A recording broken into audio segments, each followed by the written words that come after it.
Muy buenas noches, señoras, caballeros, bienvenidos al Gato al Agua. Hoy, como ustedes sabrán ya, ha ocurrido algo absolutamente oprobioso en las Cortes ha empezado hablando de esta señora que trabajaba para ETA, la señora Aizpurua, que es la diputada de Bildu, ¿verdad? Y ha estado pidiendo explicaciones a Pedro Sánchez de que, cómo es eso de que haya por España fascistas hablando libremente. Usted ya sabe que en ese lenguaje, que es el lenguaje de ETA, cada vez más adoptado por la izquierda nacional en su conjunto, fascista es todo aquel que piense que la unidad de España es algo que deba ser defendido. Bueno, y así se ha producido la señora Aizpurua, y entonces ha salido Sánchez a contestarle con ese servilismo abyecto que emplea siempre cada vez que habla con quienes tienen, al parecer, en sus manos algo más que el futuro de Pedro Sánchez y familia. Familia en sentido extenso y siciliano del término. Ha sido en esta respuesta cuando ha aprovechado Pedro Sánchez para decir que no solo está de acuerdo con ella, sino que además va a eliminar los vestigios del franquismo. Pues no sé dónde va a vivir, porque el Palacio de la Moncloa es de 1949, así que usted me contará. Bueno, aquí tenemos dicho, y no es una figura literaria, que nos gobiernan nuestros enemigos, y es estrictamente así. Nos gobierna gente que no quiere que España exista. Nos gobierna gente que quiere que España se rompa, que desaparezca del mapa, y han encontrado para eso a una banda criminógena que se apoderó primero del Partido Socialista, después del Gobierno y ahora del Estado en su conjunto, y amistades de esas que duran para siempre. Seguramente esperemos que también en la cárcel. A propósito de enemigos de la nación, después ha hablado de la señora Nogueras, que es la de Juntos por el Mal, y ha dicho algo que tiene toda la razón del mundo, que la gente está hasta las narices de todos nosotros, se refiere a ellos. Me imagino que algún erudito habrá recordado aquello de, creo que era Figueras, en la Primera República, cuando en un Consejo de Ministros exclamó: estoy hasta los cojines de todos nosotros. Es exactamente eso, tenía razón Figueras, tiene razón Nogueras. Estamos hasta ahí de todos ellos, estamos hasta ahí de que nos gobiernen los enemigos de la nación. Nos gobiernan nuestros enemigos. Señalar al enemigo es el primer acto de lo político, decía Carl Schmitt, y tenía toda la razón del mundo. Y me parece que hay demasiados españoles que aún no han entendido que nos estamos jugando mucho más que un cambio de gobierno. Nos estamos jugando mucho más que la limpieza de las instituciones. Nos estamos jugando nuestra supervivencia colectiva. Y frente a eso, que vaya pensando Pedro Sánchez.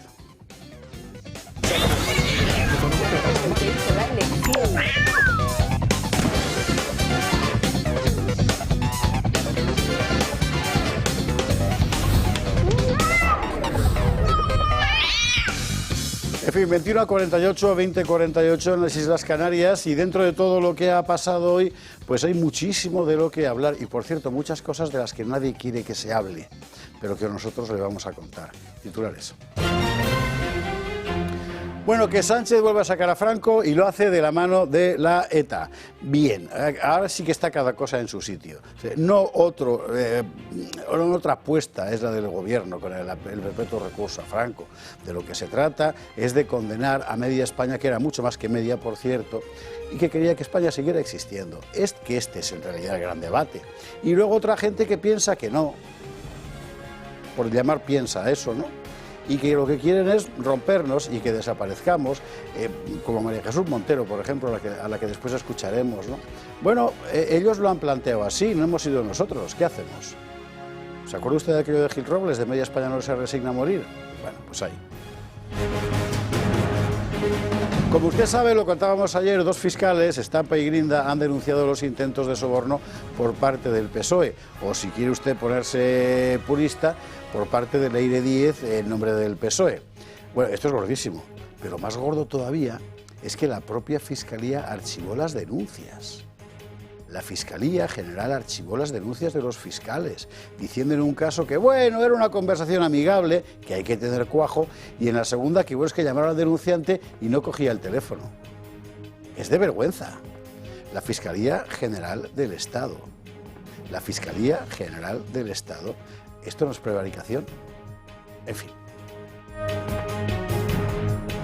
Corrupción aparte, vamos a hablar un poquito de la vivienda, porque sí, efectivamente, la vivienda es un problema. Y la ministra de Vivienda es una nulidad.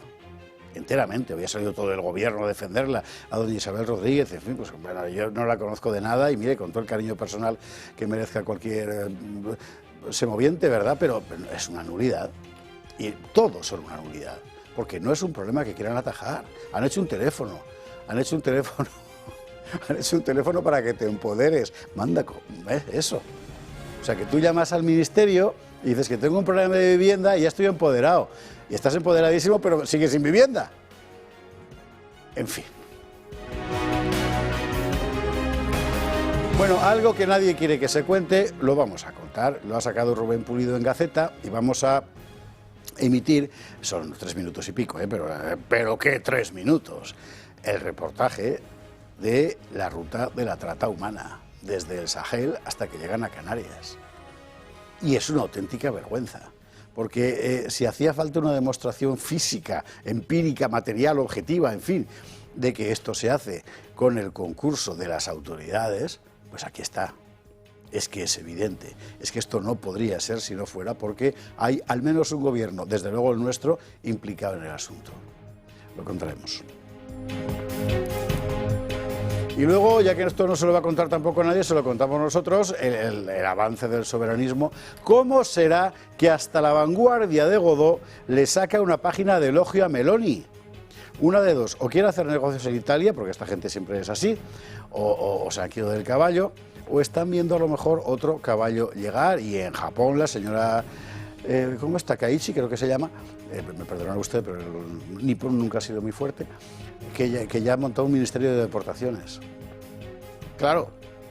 Bueno, veremos.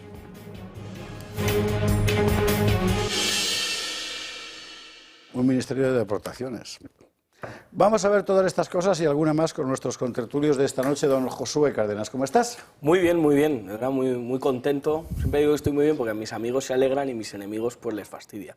Entonces siempre hay que actitud positiva ante todo para salir adelante. Además alucinado con la cantidad de gatoadictos que existen, que hay, y que de verdad que, bueno, te saludan. Yo estaba en la avenida Asturias 57, ahí en Casa José Luis, que como muchos días, se come estupendamente, y la gente saludándote, dándote la mano, te veo en El Gato, qué bien lo hacéis en El Gato. O sea, que la gente adicta a este programa, algo tendrá el agua cuando la bendicen. Efectivamente.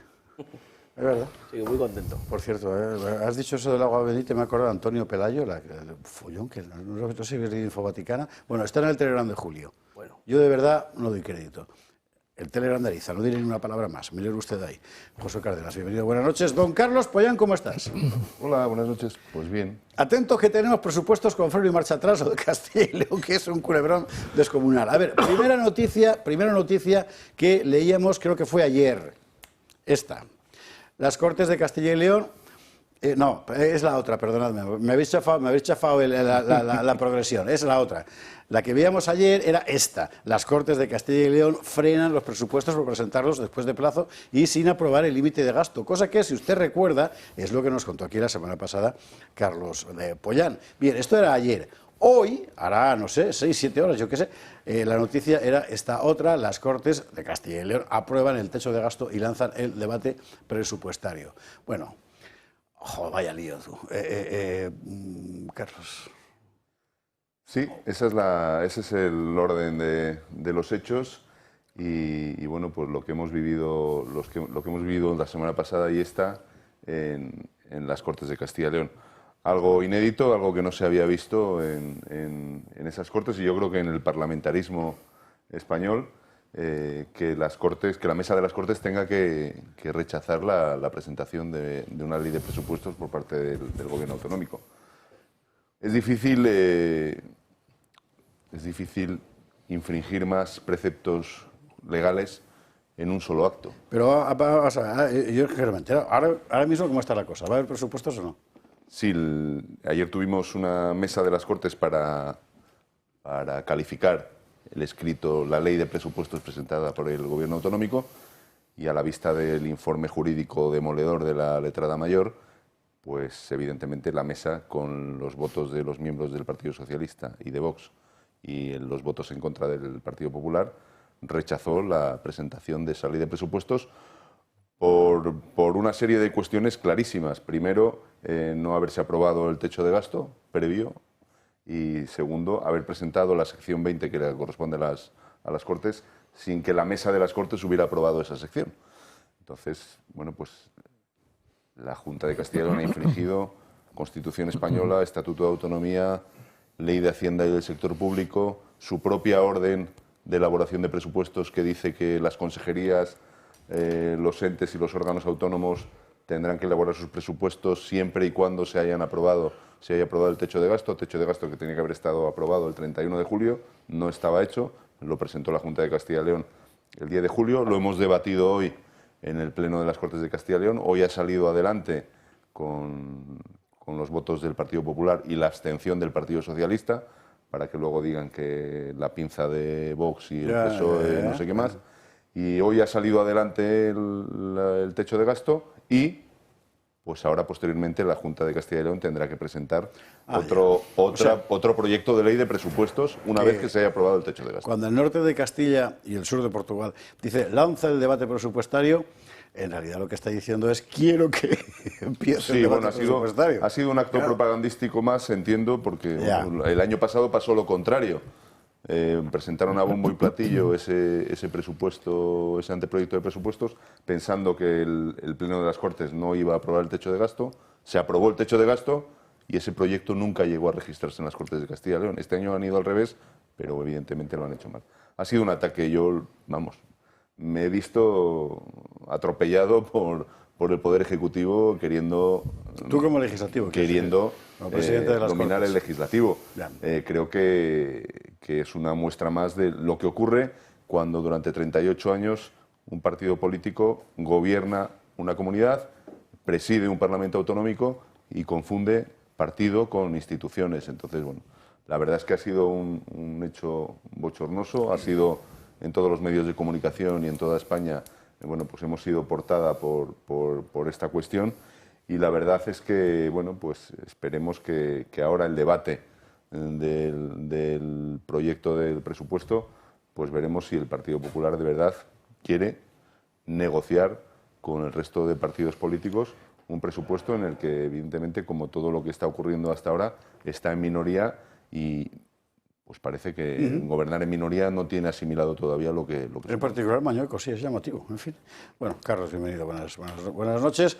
Don Carlos Astiz, ¿cómo estás? Buenas noches, pues bien. Es decir, ayer me encontré con un grupo de amigos portugueses que habían estado haciendo un periplo por España y estaban asombrados de la caída de los servicios y de la calidad de vida en España, es decir, asombrados de que los trenes no llegasen, habían tardado casi 2 horas más de lo previsto en un trayecto de tren, es decir, que incluso había uno que decía, ¿qué ha pasado? Si en Orense, había estado en Orense hacía poco, le pilló un apagón tremebundo, diciendo, ¿qué es lo que está pasando en España, ¿no? El declive de los servicios públicos, etcétera, etcétera, y justamente uno de ellos, que era español, comenta que la tasa de basuras y tal, no sé qué.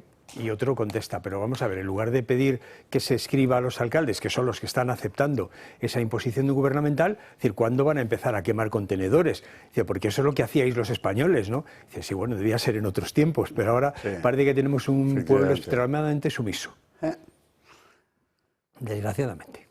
Carlos, bienvenido, buenas noches. Buenas bueno, noches. este es el ambientillo, ¿eh? Y le vamos a contar lo que está pasando en Irlanda, que nadie le ha contado a usted. Pero anoche la gente quemaba coches de policía y no eran los antifas, eran los vecinos de un barrio donde un inmigrante ha violado a una niña de 10 años. Barrio en el que después la policía ha llevado a más inmigrantes ilegales. En fin, esto es lo que está pasando en Europa. Y luego a usted pues, le contarán otras cosas, ¿no? Pero bueno, en fin, bueno, nosotros vamos a ver todo esto, cada cosa por su orden, pero antes quiero recordarle que este sábado es el gran día. Este sábado a las 12 en el Auditorio Nacional, en la Sala Grande, tenemos nada menos que los Carmina Burana de Karl Orff enteros, varias piezas fundamentales del Tannhäuser, de Richard Wagner, y en la batuta, ¿quién? Don Ramón Torrelledo. Muy buenas noches, ¿qué tal? Buenas noches, un placer. ¿Qué tal? ¿Cómo van los ensayos? Pues mira, acabamos de venir de uno, hemos terminado hace media hora y ahí estamos, pedaleando. Esto es como todo, como no pedalees te caes. Creo que va a ser un día muy importante y mira, aprovecho para agradecer al público. Vamos a poner el cartel de No hay billetes.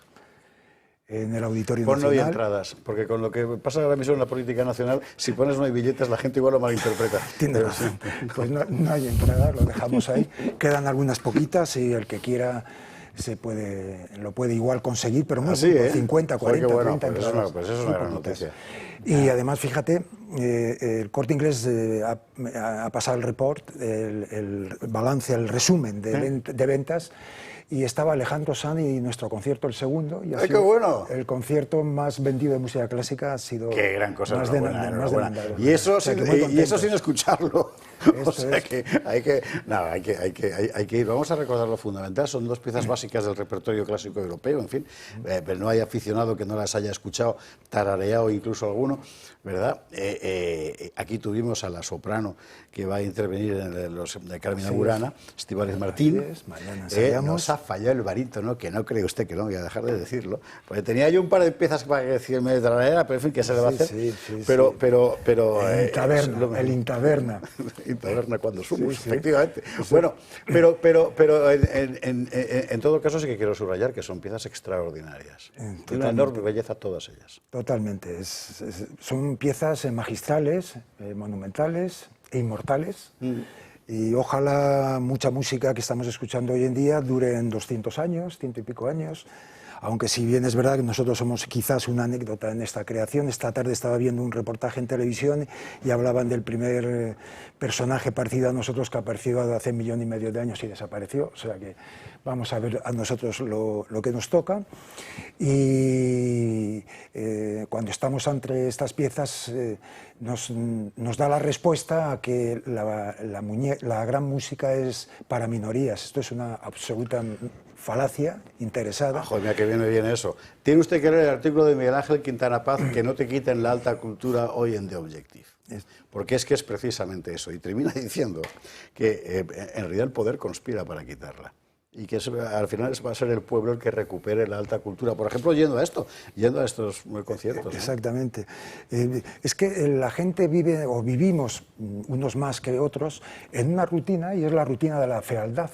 O sea, se vive en el imperio de la fealdad. Totalmente. Con lo cual, en el momento que aparece el imperio de la belleza es la verdad absoluta, es eso que no se puede explicar ni ante decreto, el artículo 14, el 25, no sé, eso no es una cuestión de verdad. Eso es unas normas que nos hemos dado. La verdad, eso que no se puede explicar, eso lo posee la belleza.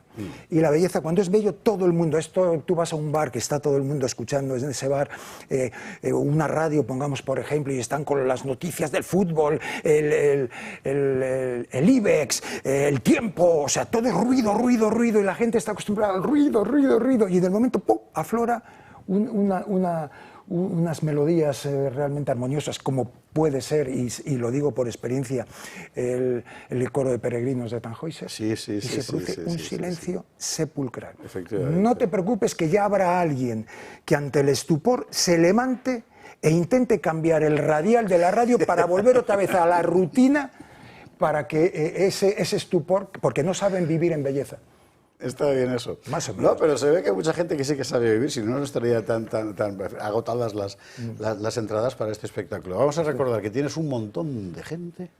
Sí, 450 casi. Entre orquesta coros, una orquesta de... Coro que son varios coros. Varios coros, 13 coros. Y una orquesta de más de 70 músicos y un trío de solistas, las voces de España y en el mundo. O sea, de verdad es un espectáculo, es un concierto absolutamente maravilloso. Y la gente que no pueda ir al concierto, lamentablemente, que sepa que en diciembre, el 13 de diciembre, estamos de nuevo en el auditorio con un programa maravilloso dedicado a Johann Strauss, porque celebramos el 200 aniversario del nacimiento de Johann Strauss, el hombre que ha hecho bailar al mundo entero. Enteramente, sí, es verdad. El 13 de diciembre mira, estaremos. Vamos a tener nuestro concierto de Año Nuevo, lo vamos a tener en Madrid antes de que llegue Navidad. Por poco, es el comienzo de la Navidad, puede ser. Qué bien. O sea, que no paramos.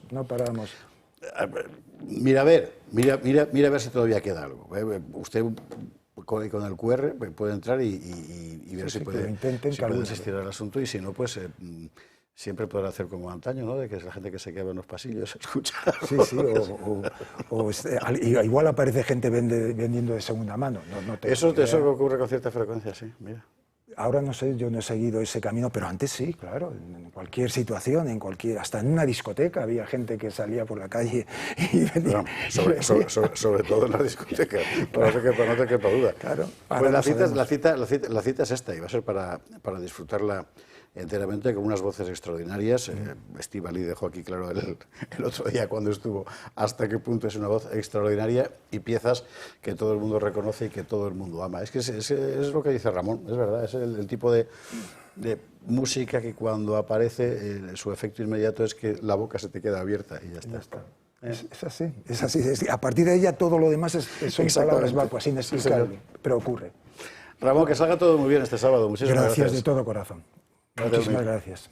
Nosotros nos marchamos a la publi, y a la vuelta de la publi vamos a empezar por lo que nadie más le va a contar, que es el avance unánime de los partidos soberanistas, patriotas. Luego debatiremos cómo llamarlos, por cierto, en todas partes, hasta en Japón. Por cierto, en Polonia lo que tenemos ahora es exención de IRPF para los padres de familia a partir de 2 hijos. ¿Verdad? Por ejemplo, publi, lo vemos. 22:10, 21:10 en Canarias, y le recuerdo que tenemos la semana que viene programa especial en Valencia. El 28 de octubre, justo un día antes del aniversario de aquella riada feroz que se llevó 230 vidas por lo menos, y que es un perfecto ejemplo de todo lo que en España no funcionaba, sigue sin funcionar y los políticos no quieren arreglar. Vamos a estar allí en Vélez Events, que es un sitio fantástico, por cierto. Hay que reservar, claro, porque hay plazas limitadas. Llame usted porque vamos a tener allí, bueno, pues vamos a tener a las primeras familias que salieron en Paiporta a quitar barro cuando vieron que no llegaba nadie, por ejemplo. Vamos a tener a toda la gente que había estado diciendo las obras que hay que hacer son estas. Y te dicen, no, si ya están previstas. Pero, coño, ¿y por qué no se hacen? Pues no se hacían, y pasó todo eso. Vamos a hablar de todas esas cosas y a pedir explicaciones. Y a pedir explicaciones un año después, porque las ayudas ya sabe usted cómo están llegando. O sea, mal, pocas, un horror. En fin, bueno, todo esto va a ser la semana que viene en Valencia. Yo, de verdad, como valenciano, yo le ruego que venga. Ya no es una cuestión, ¿cómo decir?, de show televisivo. Yo le ruego que venga, porque tiene que sonar bien alta la voz de todos. Ya sabe usted que la izquierda lo que está haciendo es utilizar todo esto como de costumbre, con una bandera contra Mazón. Mazón que hizo el Canelo de forma, en fin, estratosférica. Pero es que esa no es la cuestión. Es que las políticas que permitieron que ocurriera aquella tragedia siguen vigentes. Y eso es lo que no puede ser. Y contra eso es contra lo que hay que gritar. Y esa es la voz que se tiene que escuchar. Y como la primera vez que hicimos un programa en Vélez Events, que vuelva a sonar el himno regional valenciano, que es una auténtica maravilla, para ponernos a todos la carne de gallina. Bueno, llame, 91616246664. ¿Qué está pasando en el mundo? Un fantasma recorre Europa, decía Carlos Marx en aquello del manifiesto comunista, era, ¿no? El Capital, bueno, el inicio del Capital. ¿Ese es el Capital o el manifiesto? Yo creo que el Capital. El manifiesto. Yo creo que es el manifiesto. Aquí debate marxiano en este momento, ahora lo veremos. Bueno, yo creo que debe de ser el manifiesto, porque el manifiesto es un libro que es fácil leer y el Capital es un coñazo descomunal, en fin. 3 tomos más el suplemento. 3 tomos más, ya. Yo lo estoy... 23 páginas creo que tiene el manifiesto, muy cortito. Sí, bueno, bien. Vale, ¿dónde íbamos? No es un fantasma, es bien visible. Y se llama patriotismo, que en cada pueblo tiene pues, sus diferentes manifestaciones específicas. Vamos a ver algunos ejemplos, si le parece. Lo de Irlanda me ha llamado la atención porque no lo está contando nadie aquí. O estás en X, el antiguo Twitter, y entonces sigues lo que cuenta Tommy Robinson y tal. Si no, no te enteras. Lo que ha ocurrido en Irlanda, y es la gota, permanentemente son gotas que colman vasos, es que la gente se ha echado a la calle, incluso a caballo, como aquí, donde aparecieron los irlandeses con su caballo gritando «Esta es nuestra tierra», frente a la policía. La policía que tuvo que recular ante la llegada de la caballería. La noche, y nunca mejor dicho, la noche anterior, bueno, y esa misma noche también, la gente estuvo quemando coches de policía, gente que normalmente no se manifiesta nunca. Pero esta vez sí. ¿Por qué? Pues porque llega un inmigrante africano ilegal y viola a una niña de 10 años. Y eso no se puede consentir. Esas cosas no se pueden consentir. Estas son imágenes correspondientes a esa, esa acción de la gente que le decía, ¿no? Y por supuesto la policía reprimiendo a los manifestantes. Bueno, sí, yo lo entiendo. Si te manifiestas, pues ya sabes lo que puede ocurrir. Bien, pero hay que estar en la calle. Sencillamente no puede ser que te quiten tu país, que es lo que está ocurriendo precisamente en Irlanda y en tantos otros lugares. En Polonia lo tienen mejor, porque a pesar de la torva figura de Donald Tusk, el nuevo gobierno, ha tomado de entrada medidas como esta: eliminar el IRPF para padres con 2 hijos o más, en una reforma fiscal extraordinaria. ¿De qué se trata? Pues se trata de que no va a haber Europa si no hay europeos. Es así de simple. Y 25 millones de nigerianos en España no hacen España, hacen Nigeria. Y es que esta es la cuestión. O tenemos españolitos, polaquitos, irlandesitos, incluso francesitos, o no hay Europa simplemente. ¿Con esto se va a conseguir eliminar el problema de la falta de natalidad? Pues no lo sé, pero desde el punto de vista político es lo que puedes hacer. Lo otro es cultura. Lo otro es volver a hacer ver a la gente que tener hijos es bueno, que no es una maldición. Esta es otra cuestión. Bueno, que estos discursos están haciendo mella incluso en los muros más férreos, lo demuestra la página que le dedicaba el otro día La Vanguardia, nada menos a Giorgia Meloni. Acuérdese usted cuando Giorgia Meloni era Mussolini que vuelve, la neofascista, que no sé qué. Bueno, ahora es la líder que convirtió la estabilidad de Italia en su revolución. Elogiosa, y que además es que es verdad. Si seguramente el país más complicado de gobernar de toda Europa, que es Italia, pues esta señora ha conseguido que funcione. Y además ha conseguido una cosa muy importante: que la gente crea que funcione, que es fundamental para que efectivamente funcione. Y que lo haya sido La Vanguardia, la verdad es que tiene su mérito. Último elemento que quiero introducir, hay más, pero bueno, un lugar que Carlos Astiz conoce bien: Japón. En Japón, allí, contra todo pronóstico, ha ganado una señora que se llama Takaichi. La señora Takaichi, con esa ritualidad tan extraordinaria que tienen los japoneses, recibía así ante el emperador el otro día fíjese. Es que bonito verlo, ¿eh? Que sepa usted que en España en el 16 las cosas se hacían por el estilo. Es decir, que cuando uno llegaba, por ejemplo, a Núñez de Balboa, ¿no?, y le hacían al alcalde de Santa María la Antigua, tenía que coger el papel que se le ofrecía como su título y inclinarse, llevarlo a la cabeza, en fin, ese tipo de cosas que en Occidente se han perdido, pero que la ritualidad japonesa mantiene intacta. Y ahí está, de momento ha creado un Ministerio de Deportaciones, tal cual, para acabar con el problema de la inmigración ilegal y frenar la legal en un país donde sencillamente no caben y crean más problemas que los que resuelve. Bueno, pues esto es el... por favor. A ver, yo creo que hay una de las cosas que hay que tener en cuenta. En primer lugar, ¿por qué no nos cuentan nada de las incesantes peleas, de las luchas de las poblaciones de toda Europa para defender sus propias naciones? Porque no quieren que cunda el ejemplo. Es decir, no es la primera vez que los irlandeses se manifiestan, ¿qué va? Incluso con violencia. Ha habido decenas, centenares de manifestaciones, centenares de enfrentamientos con unas fuerzas que realmente en este caso son de represión. Pero no solo ahí, es decir, Francia, Alemania, Holanda, Italia, prácticamente todas partes la población ha salido a defender su ciudad, a defender su nación, a defender la seguridad de sus calles. Y aquí hay que hacer lo mismo, porque es indudable que si no te defiendes, te van a arrasar. Cuando estamos teniendo un aparato del Estado, un gobierno que se dedica fundamentalmente a robar, a destruir todas las posibilidades que tiene España de tener un futuro digno de tal nombre, cuando está además facilitando la entrada de cientos de miles de personas que no se integran en absoluto ni tienen ningún interés por integrarse, que intentan imponer su punto de vista sobre la ciudadanía, sobre nuestras libertades, sobre nuestros derechos, sobre nuestra historia, que hay un proceso de sustitución no solamente racial, sino también cultural, histórico, incluso racial. Algo tendremos que hacer, tendremos que resistir, porque nos estamos jugando realmente no solo la seguridad de nuestras madres, de nuestras hijas, de nuestros nietos, estamos jugándonos el futuro de España como una sociedad libre, de ciudadanos libres que quieren tener un futuro. Y en este sentido me parece que es importante que incluso en Inglaterra, donde la represión está alcanzando niveles ya de auténtica dictadura stalinista, donde a 3 tíos los han detenido por exhibir sus banderas nacionales en sus casas o poner mensajes en X diciendo que ellos son Inglaterra y que ese es su país. Es decir, ese nivel de represión lo único que está consiguiendo es que haya cada vez más gente que se resista. Y ese es el proceso que tenemos que iniciar los europeos para defendernos. Es decir, aquí hay en juego unas cuestiones, y lo veremos después, que son básicamente las libertades, la patria, la familia, y eso hay que defenderlo por cualquier medio. Que sea cualquier medio posible, cualquier medio que tenga como objetivo la victoria, para imponer esas condiciones que son realmente el esquema de vida, el esquema vital e histórico de los europeos. Y eso no es lo que no podemos dejarnos arrebatar. Carlos.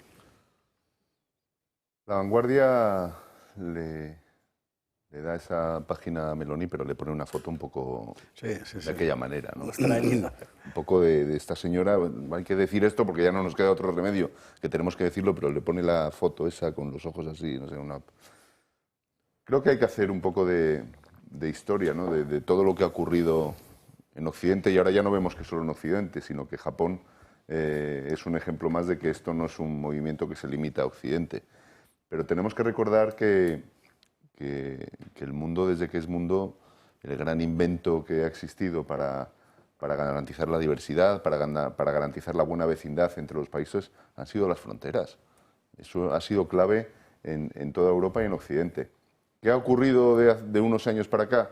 Pues que esas políticas de fronteras abiertas, como las que estamos sufriendo aquí, las han sufrido en otros países de Europa y nos ha llevado al punto en el que nos encontramos ahora mismo.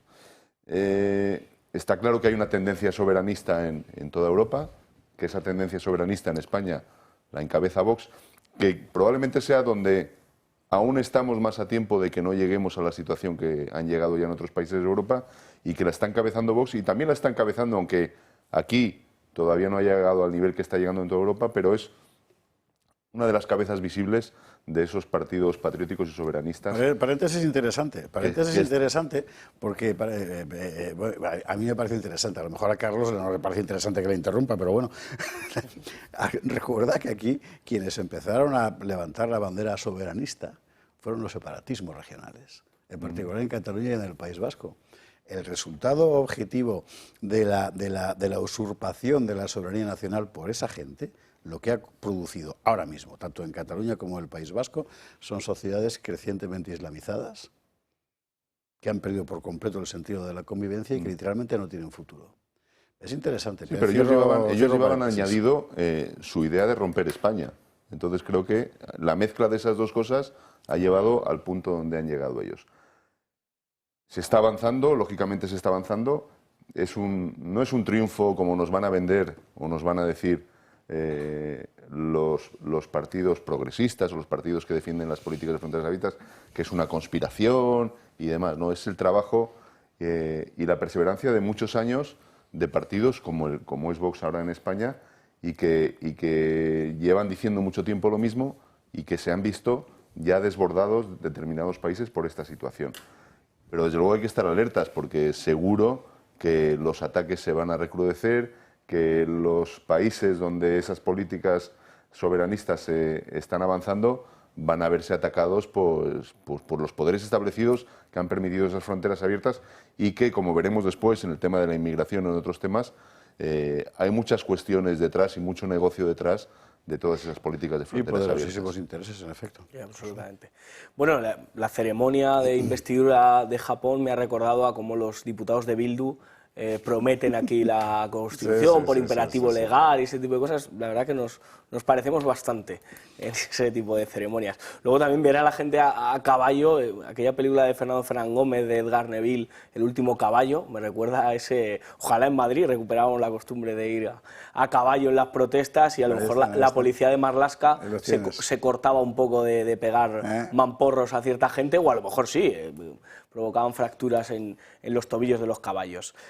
Más allá de todo eso, evidentemente que el término ser soberano, querer ser soberano, está absolutamente de moda, ¿no? Y yo creo que la historia está pegando un pendulazo después de unas épocas en las que tuvimos un presidente del gobierno que no era precisamente de izquierdas, que era Mariano Rajoy, que decía que no creía en las fronteras, que le parecía un error todo lo relativo a las fronteras, y que tanto PP como PSOE siempre han sido partidos amantes de todos los pueblos. La canción de Imagine siempre la han puesto en el colegio. No existen los países, no existe el cielo, no existe nada a lo lo que puedas pertenecer, pues llega una etapa, es verdad, en la que ser soberano está absolutamente de moda y uno lo tiene que reivindicar. Ahora lanzo una serie de preguntas y que nuestros espectadores puedan sacar las conclusiones. ¿Se puede seguir siendo soberano dentro de esta Unión Europea? Es la pregunta que yo lanzo.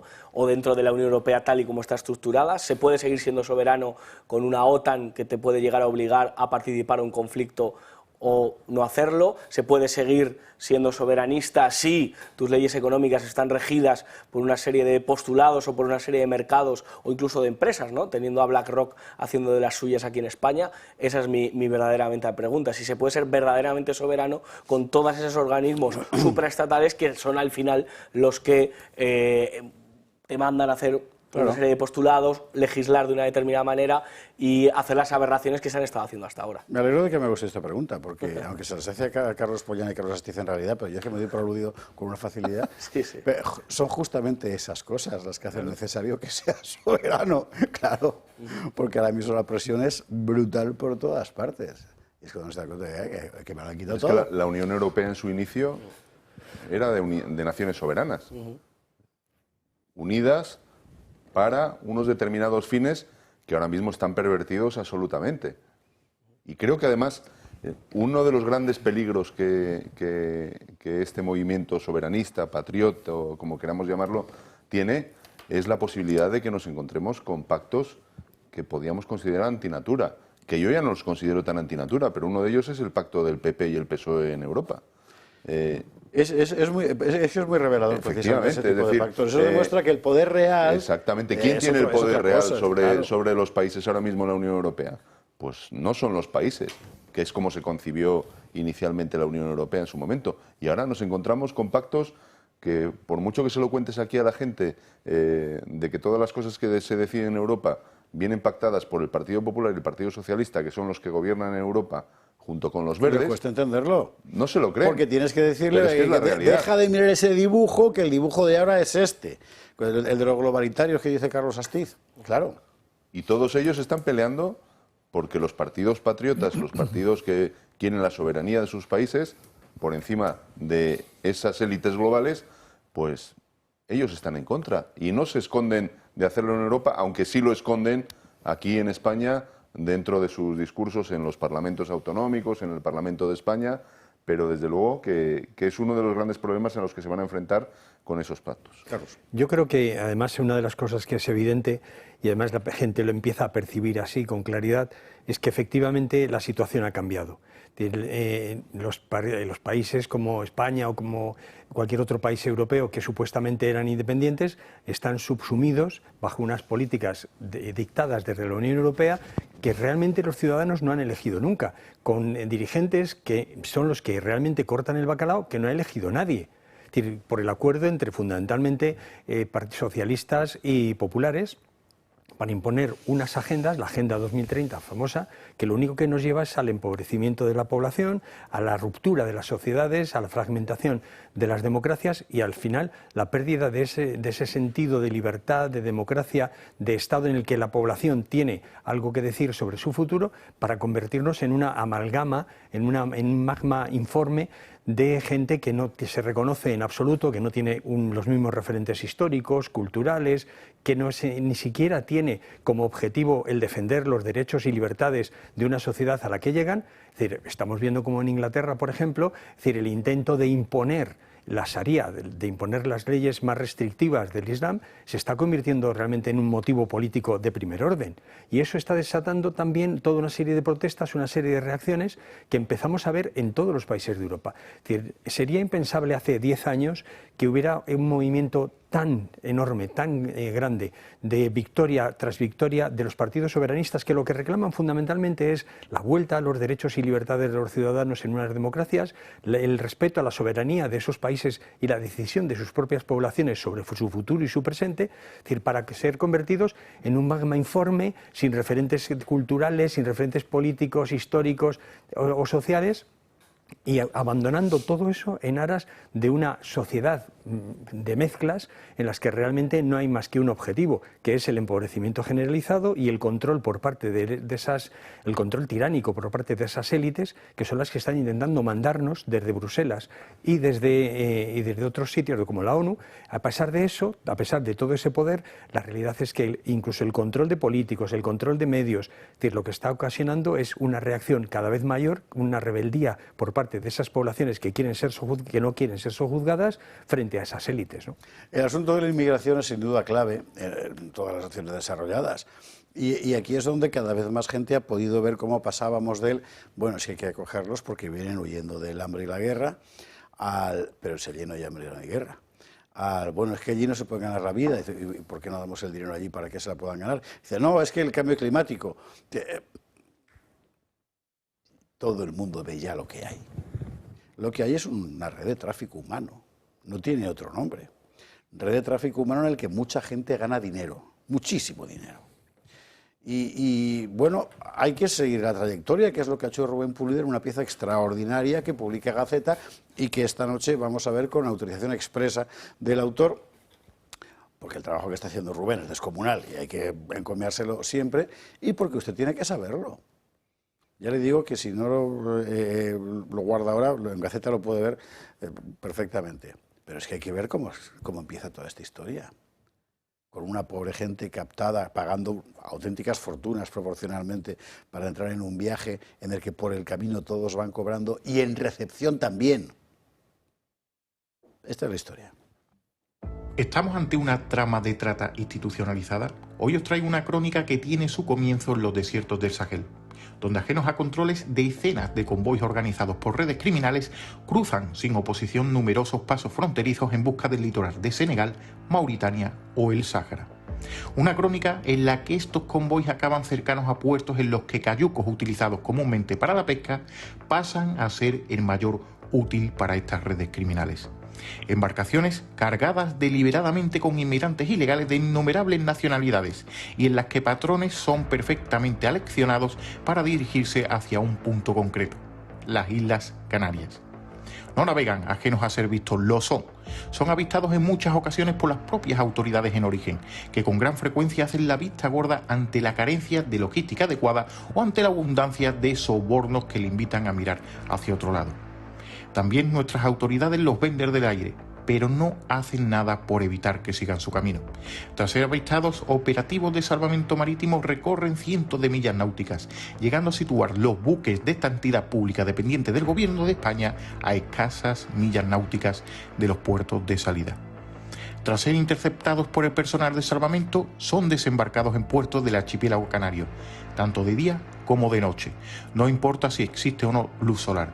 Lo importante es que estos inmigrantes ilegales, interceptados tras ser fretados por mafias del tráfico de personas, sean puestos en tierra firme lo antes posible. No crean que la urgencia viene motivada por el cumplimiento estricto de la ley.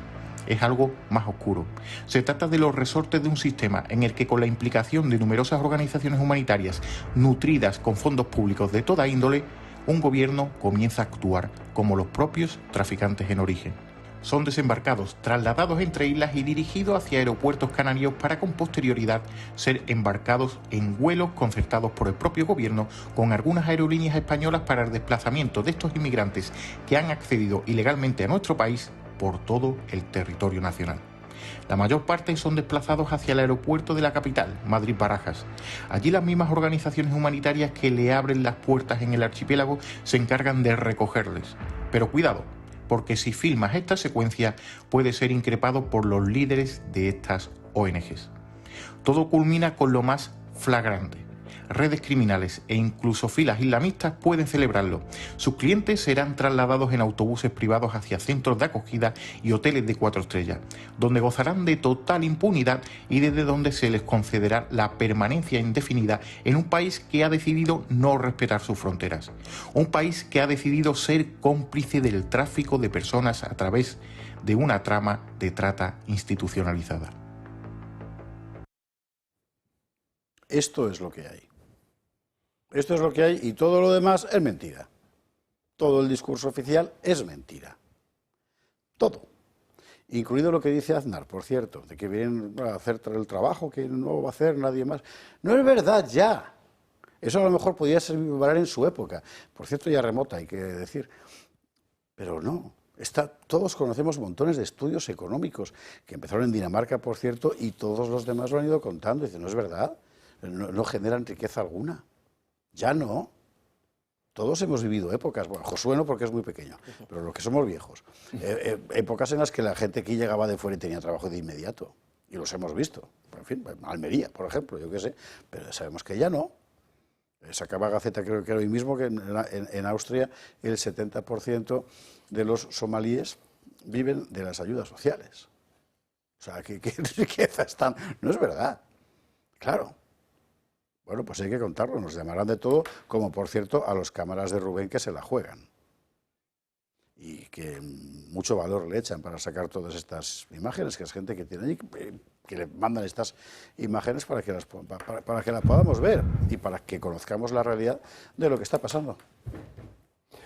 A ver, esto no es una casualidad, lo hemos repetido aquí muchísimas veces. Esto es un plan organizado, es un plan de destrucción de las sociedades occidentales, es un plan de destrucción, de fragmentar esas sociedades para quebrarlas, precisamente porque lo que hay al otro lado es el objetivo de ese gran capital monopolista, de esos multimillonarios, de instaurar una dictadura totalitaria sobre el conjunto de Occidente, transformando a esas sociedades, no en sociedades de ciudadanos libres, sino de sociedades repletas de gente que no está acostumbrada a la libertad, que está dispuesta a aceptar el sometimiento a cualquier poder establecido, y que eso va a incrementar los beneficios. El objetivo en España, por ejemplo, de esta ruptura de fronteras que está claramente diseñada y que está asumida por los poderes políticos, por los partidos que han tenido el poder, el Partido Popular, el Partido Socialista, los partidos que están gobernando en las autonomías, precisamente es la ruptura de España, el quebrar el Estado, precisamente para conseguir que la dictadura totalitaria que ellos quieren instalar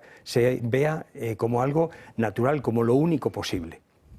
Y quien está detrás es precisamente los miembros del Foro Económico Mundial, es decir, los grandes capitalistas, el gran capital monopolista que controla la inmensa mayoría de las empresas de este país. Es decir, que es que de este país y de todos los países occidentales, el 60% de las grandes compañías de cualquier sector, de cualquier país occidental, está controlado, tiene 3 accionistas de referencia, que son Vanguard, State Street y BlackRock.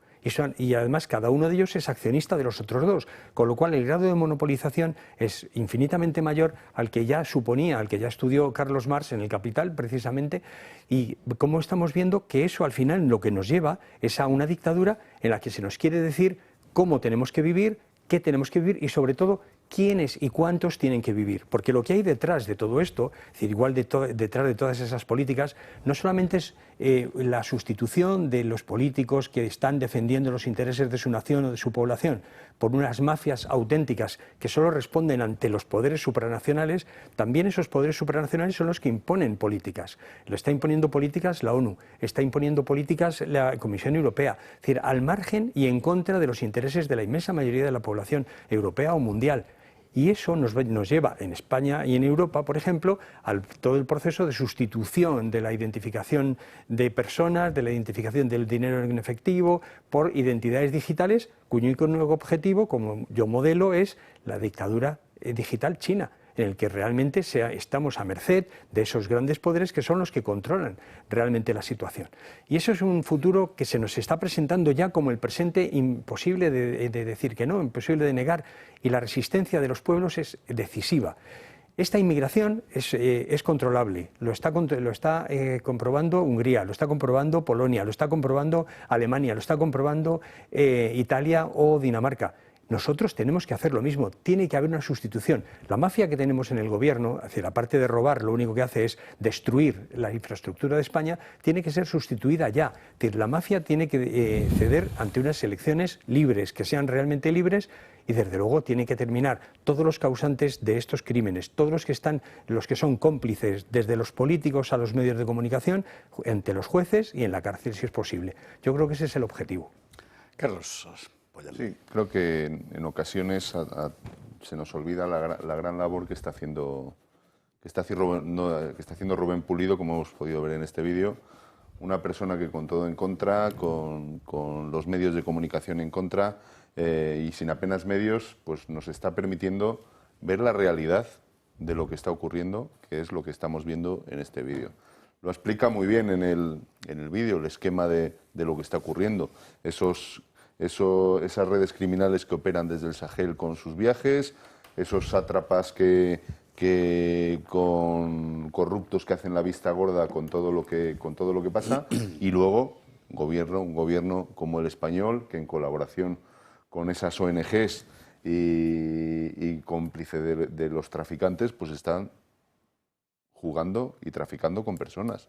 Es que no hay otra cuestión. Estamos ante una invasión silenciosa, lo llevamos diciendo mucho tiempo, por mar, por aire y por todos los sitios, porque el mayor agujero ahora mismo lo tenemos en el aeropuerto de Madrid-Barajas, que es por donde entra el mayor número de personas. Y evidentemente estamos ante un negocio. No puede haber otra explicación que se siga haciendo la vista gorda, tanto desde el Gobierno como desde los medios de comunicación y como desde el Partido Popular también, que lleva muchos años siendo cómplice de todas estas políticas de fronteras abiertas que hablábamos con anterioridad.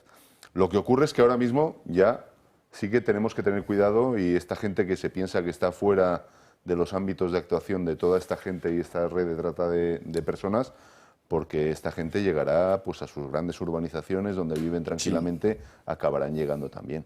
Entonces, bueno, solo nos queda, como decía Carlos, esperar un cambio de gobierno, echar a esta gente y que verdaderamente las personas que entren en el gobierno tengan las ideas claras de lo que hay que hacer con este tema, porque tendremos a Rubén Pulido como gran testigo para cuando se produzcan esos juicios necesarios contra la gente que está traficando con estas personas. Bueno, pues mejor testigo que él no lo vamos a tener. Antes he citado a Rajoy y su visión de la inmigración, ahora voy a citar a otro peligroso bolchevique, que es José María Aznar, que el otro día, preguntado por el tema de la inmigración, Esparza te llevaba la contraria. Decía que era absolutamente necesaria, que necesitamos la inmigración y que cualquier discurso de los que aquí soltamos son populistas y que nos estamos subiendo al carro de criticar la inmigración por eso, porque somos una especie de malvados señores que lo que queremos es eso, un aire reaccionario en España. Esto son palabras de Aznar, ¿eh? O sea, y no me parece que sea ningún, ya les digo, peligroso bolchevique, ni muchísimo menos, o bueno, no, ya te digo yo que no.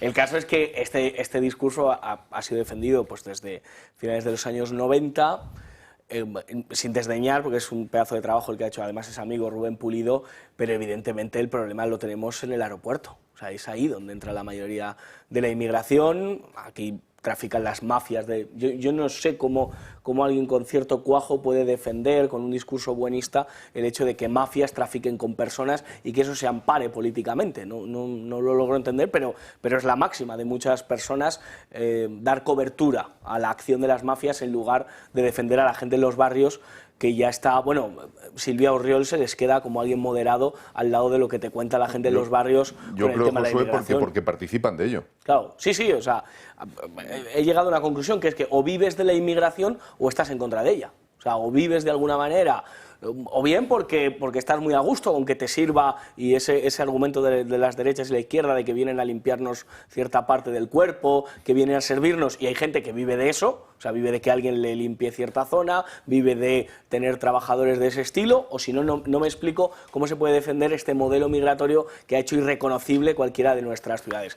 Todavía es recuperable la situación, no somos el norte de Italia o Inglaterra o Irlanda, pero es verdad que vamos camino a esto.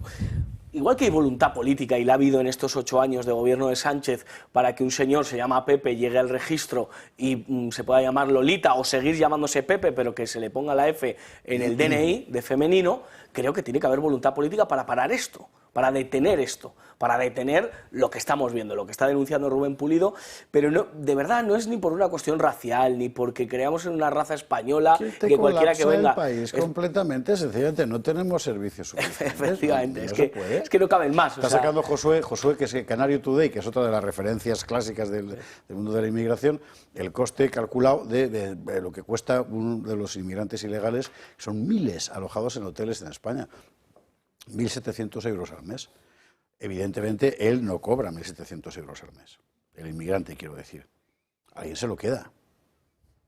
Alguien que no es el hotel tampoco. que cobrará por supuesto lo suyo. Aquí mucha gente forrándose. ¿Para qué? Para mantener una masa de población que te va a permitir sencillamente depauperar a los trabajadores. Ya está. Porque es que no hay otra. Menos exigencias, menos salarios, empiezas a cuadrar tus cuentas, las empresas pueden seguir funcionando y mantienes la ilusión del PIB y un objetivo ideológico que ha apuntado antes Carlos Astiz y que desde mi punto de vista no hay que desdeñar. Ellos quieren sociedades así, porque solo en sociedades previamente desconstruidas puede imponerse el orden que ellos quieren. ¿Y cómo desconstruyes una sociedad? Físicamente, cambiando al pueblo. Ya está. Sí. Pero es verdad que tenemos mucha culpa. Es decir, la pared patria, la pared española, la hemos dejado en blanco y han venido otros y han puesto ese cuadro. Antes hablabais, se ponía como ejemplo, creo que al presidente polaco, ¿no? Que daba ayudas, rebajaba el IRPF para tener hijos.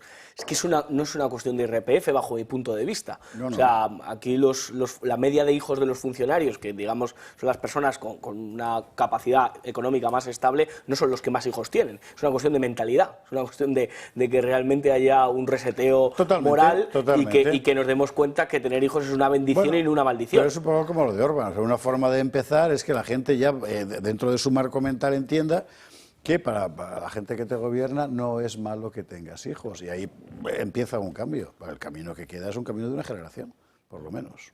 Sí, absolutamente. De todas formas, sí. Para finalizar con esto, yo creo que ahora mismo estamos en un punto ya que no vale solo con cerrar las fronteras.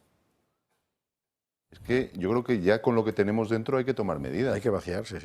Es decir, yo creo que ya no es suficiente con ese cierre de fronteras, sino que tenemos que buscar la repatriación de todos los ilegales, la deportación de los legales que cometan delitos o quieran imponer su religión y también la remigración de los que están viviendo de ayudas que no tienen los españoles. Es que ha ocurrido esta mañana en el Pleno de las Cortes de Castilla y León, bueno, hablaremos después de vivienda. Pero bueno, el planteamiento que hacía nuestro procurador Miguel Suárez en una proposición de ley sobre materia de vivienda, bueno, pues todo el mundo estaba de acuerdo.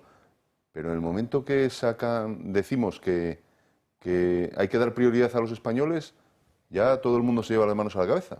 O sea, es una cosa increíble. Es alucinante. Es una cosa increíble. Sí, sí. En fin. Bueno, señores, vamos a la publicidad. Vamos a la publicidad porque hay que contar lo de la corrupción y la fiscalía. Y eso requiere que tomemos un poquito antes de aire. Porque la fiscalía archivó las denuncias de los fiscales. Decían que bueno, que no eran amenazas, que era una conversación amigable. O sea, es todo tan mafioso. En fin, a la publi y lo vemos. ¿Sabías que las horas más caras de la electricidad son justo cuando más la necesitas? Mañana y noche la luz se dispara y tu factura también. Con el nuevo modelo de autoconsumo remoto con baterías de comunidad solar, almacenas la energía que producen tus paneles situados en un parque solar durante el día y la usas cuando el precio de la luz es más cara. Producción, almacenamiento y ahorro, todo en un mismo proyecto y listo para cualquier vivienda. Pisos y casas que no pueden instalar paneles en el tejado están de suerte. Únete al cambio y protégete de las subidas de la luz. Llama ya al 980 28 12 o entra en comunidadsolar.es.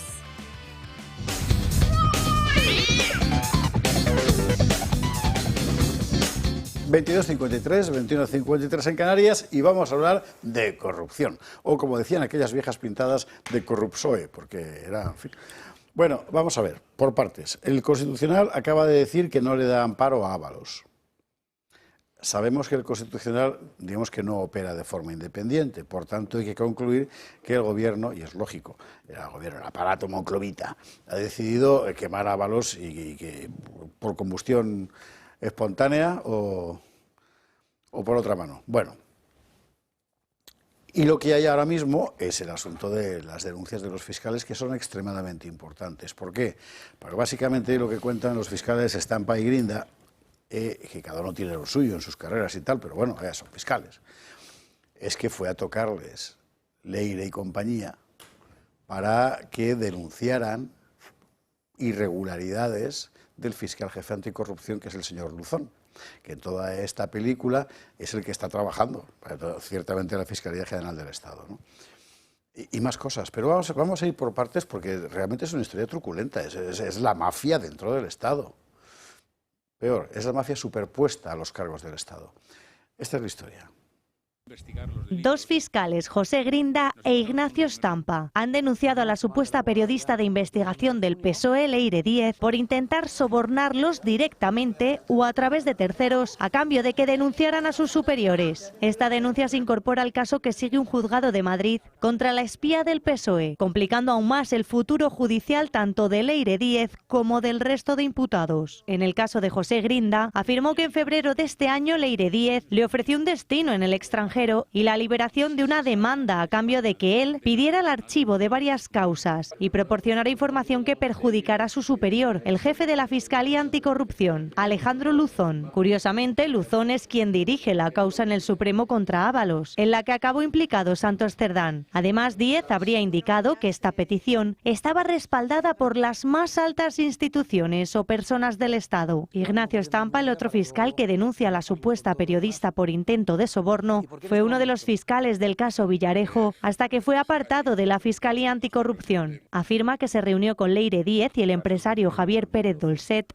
en lugar de con Santos Cerdán como se le prometió inicialmente. Díez se presentó como la persona designada por el PSOE para conocer todas las irregularidades en informes policiales de los fiscales anticorrupción, buscando información comprometedora sobre Grinda y Luzón. A cambio del chivatazo le ofrecían a Stampa un puesto de nuevo en anticorrupción. Según Stampa, también tenían en el punto de mira a Manuel García Castellón, juez ya jubilado de la Audiencia Nacional a cargo del caso Villarejo, sobre quien buscaban información de actuaciones irregulares e incluso llegaron a difundir afirmaciones falsas en su contra.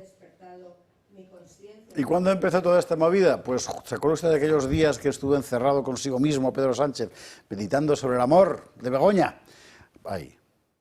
Ahí empezó a mover, ¿cómo dice? Limpiar, caiga quien caiga, era lo que dijo Pedro, era la orden. Claro, ¿qué pasa? Dice Leire, todo esto es mentira y si tiene grabaciones que las muestre y no sé qué. Es que las tiene. Stampa las tiene. Claro. Stampa las tiene y cuando Stampa le pregunta a Leire Díez ¿a quién te refieres cuando hablas de mi jefe? ¿Al ministro de Justicia o al presidente del gobierno? Ella dice a ambos. Pues no sabe usted lo mejor. Resulta que los fiscales, cuando hicieron esto, trataron de extorsionarles, lo denunciaron ante la Fiscalía. ¿Y qué hizo la Fiscalía? Lo que cuenta el Confidencial, que va a ver usted ahí en pantalla, la Fiscalía lo archivó. En un caso, porque decía que, bueno, no eran amenazas, que era una conversación amigable. SIC, o sea, la leche. Y dos, en otro caso, porque como un implicado no le cogía el teléfono, pues nada, ya dejaron el asunto estar y lo archivaron. Una auténtica vergüenza. Es decir, la Fiscalía actuó de consuno con los malos para que estas denuncias de dos fiscales no prosperaran, ¿no? Bueno, este va siendo el percal del asunto. Pero yo creo que todos sabemos ya, todos hemos visto hasta qué punto esto es la mafia.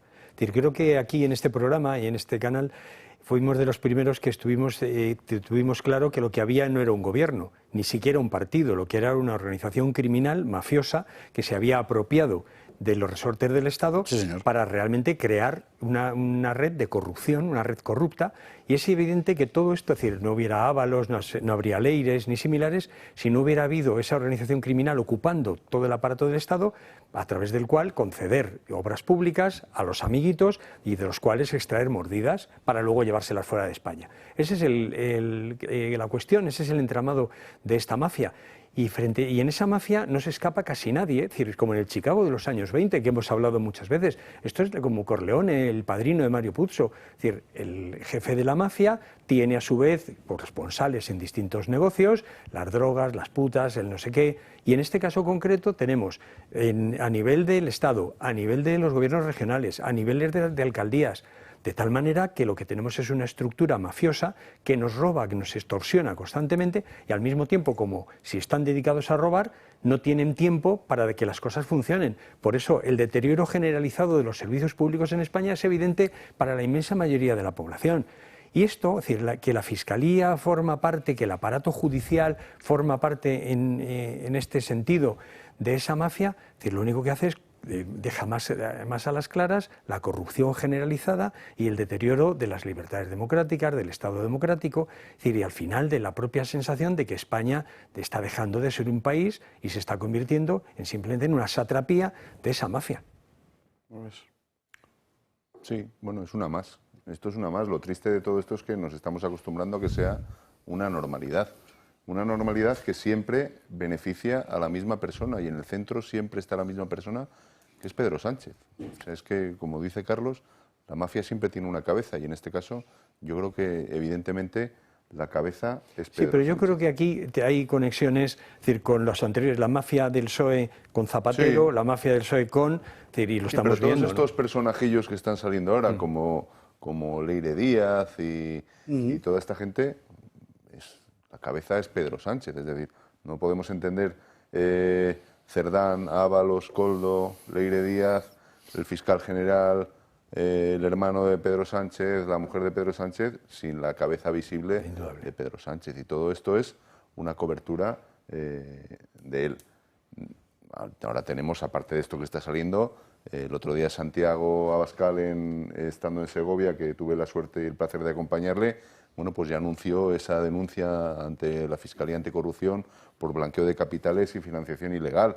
Si es que lo estamos viendo, hasta el mismo gobierno, Pachi López, Óscar Puente, han reconocido que cobran dinero en es que ya no tiene, la desvergüenza ya está adquiriendo unos tintes que no puede ser. Se han revisado las cuentas del PSOE, no coinciden las cantidades. Bueno, pues los servicios jurídicos de Vox en este sentido están teniendo mucho éxito en todas las denuncias y las demandas que están presentando.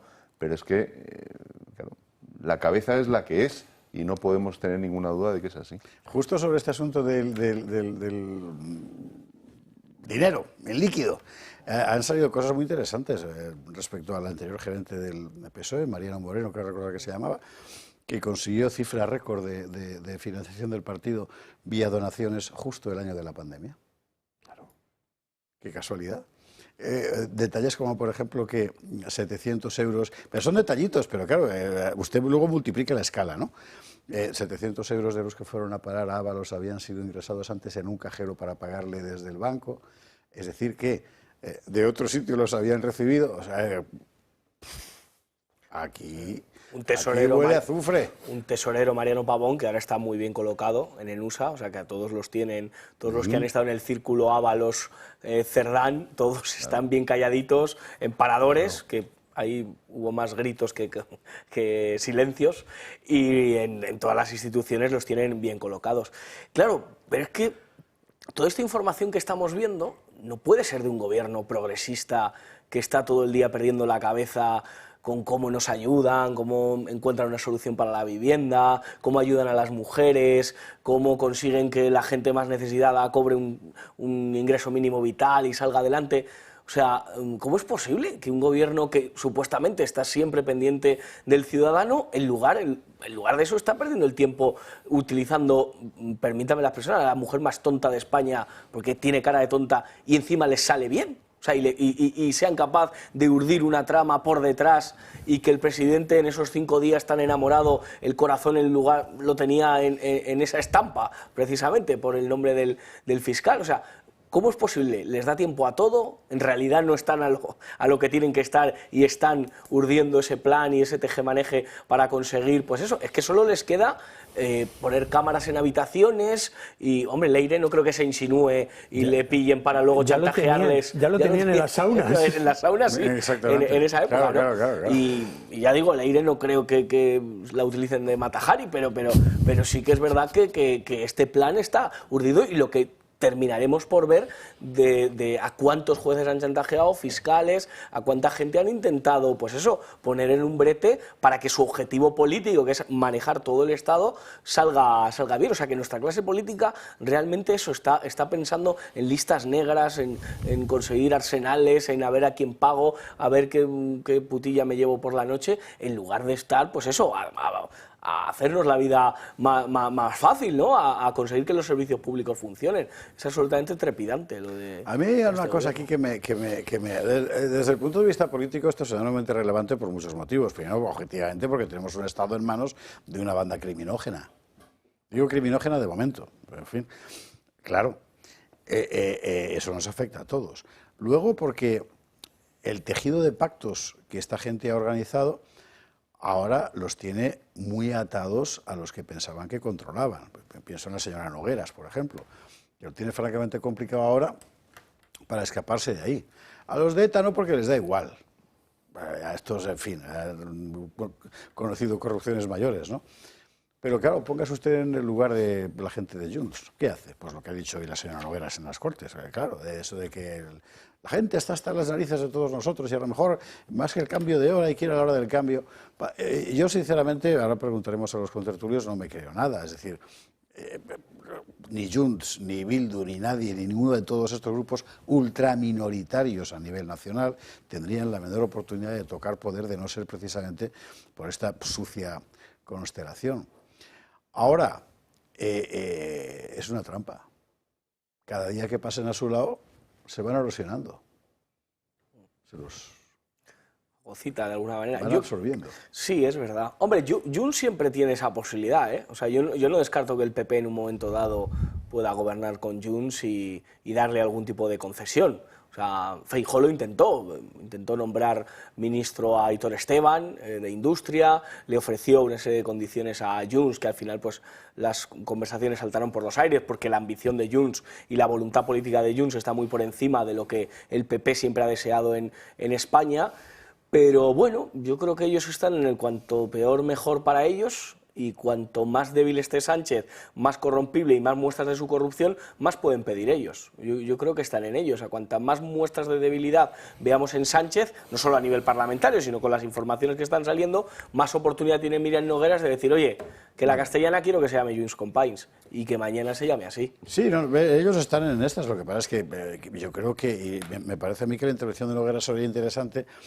porque no se habría producido de no ser porque ella percibe que le está haciendo daño a su proyecto político, claro. Hombre, es que pueden no salir vivos de esta, claro. O sea, ya que es lo próximo.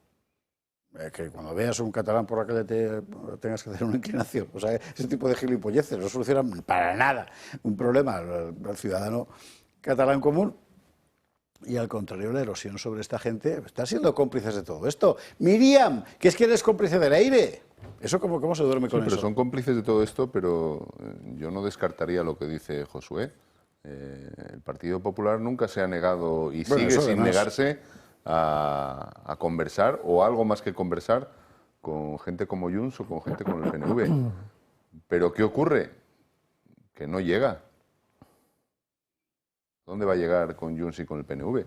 Desde luego que con Vox que no cuente para llegar a ningún sitio con Junts y con el PNV. Entonces, bueno, eso es cuestión de ellos.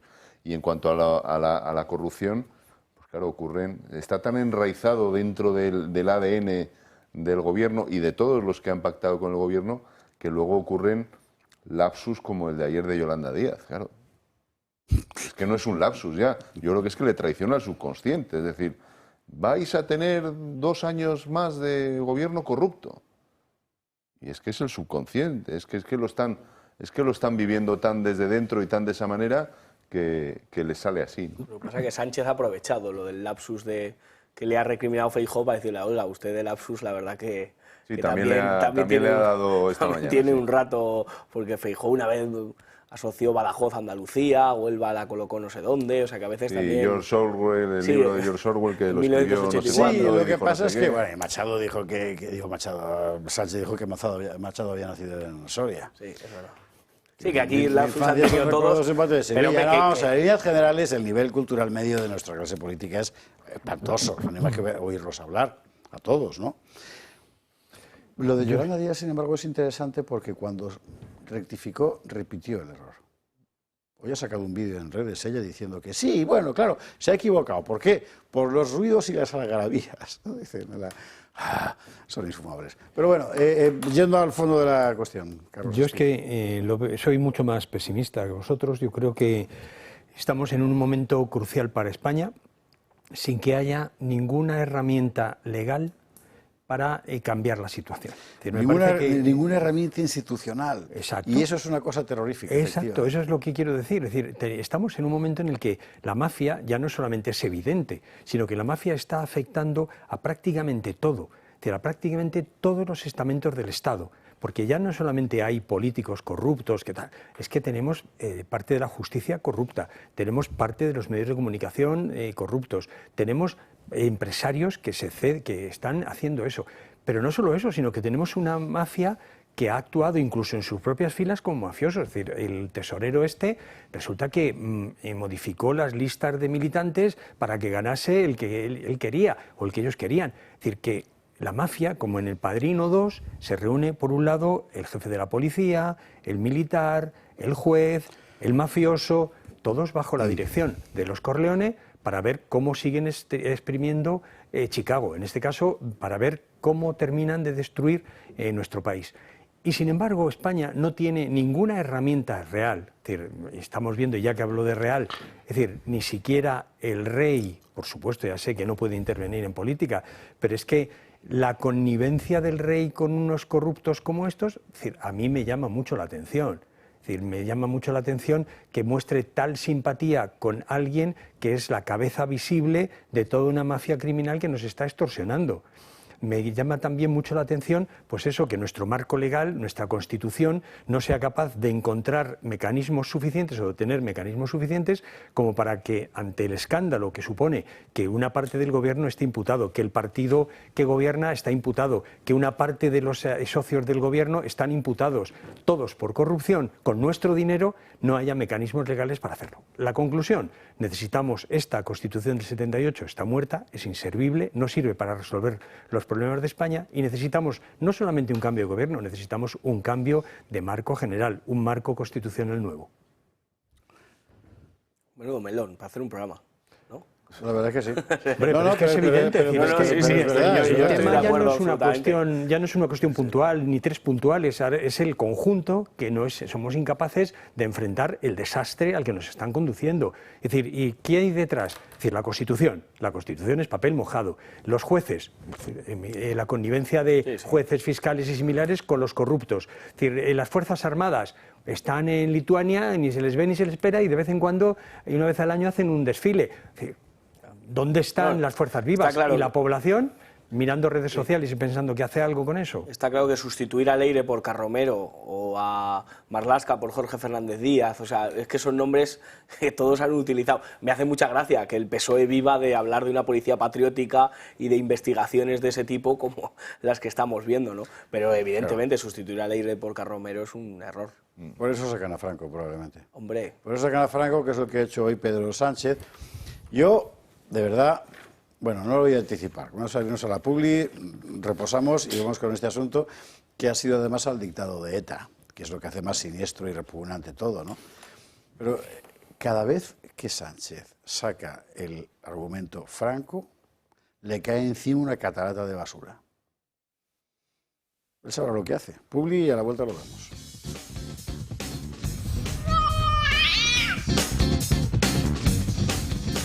...23-19, 22-19 en Canarias y Franco vuelve.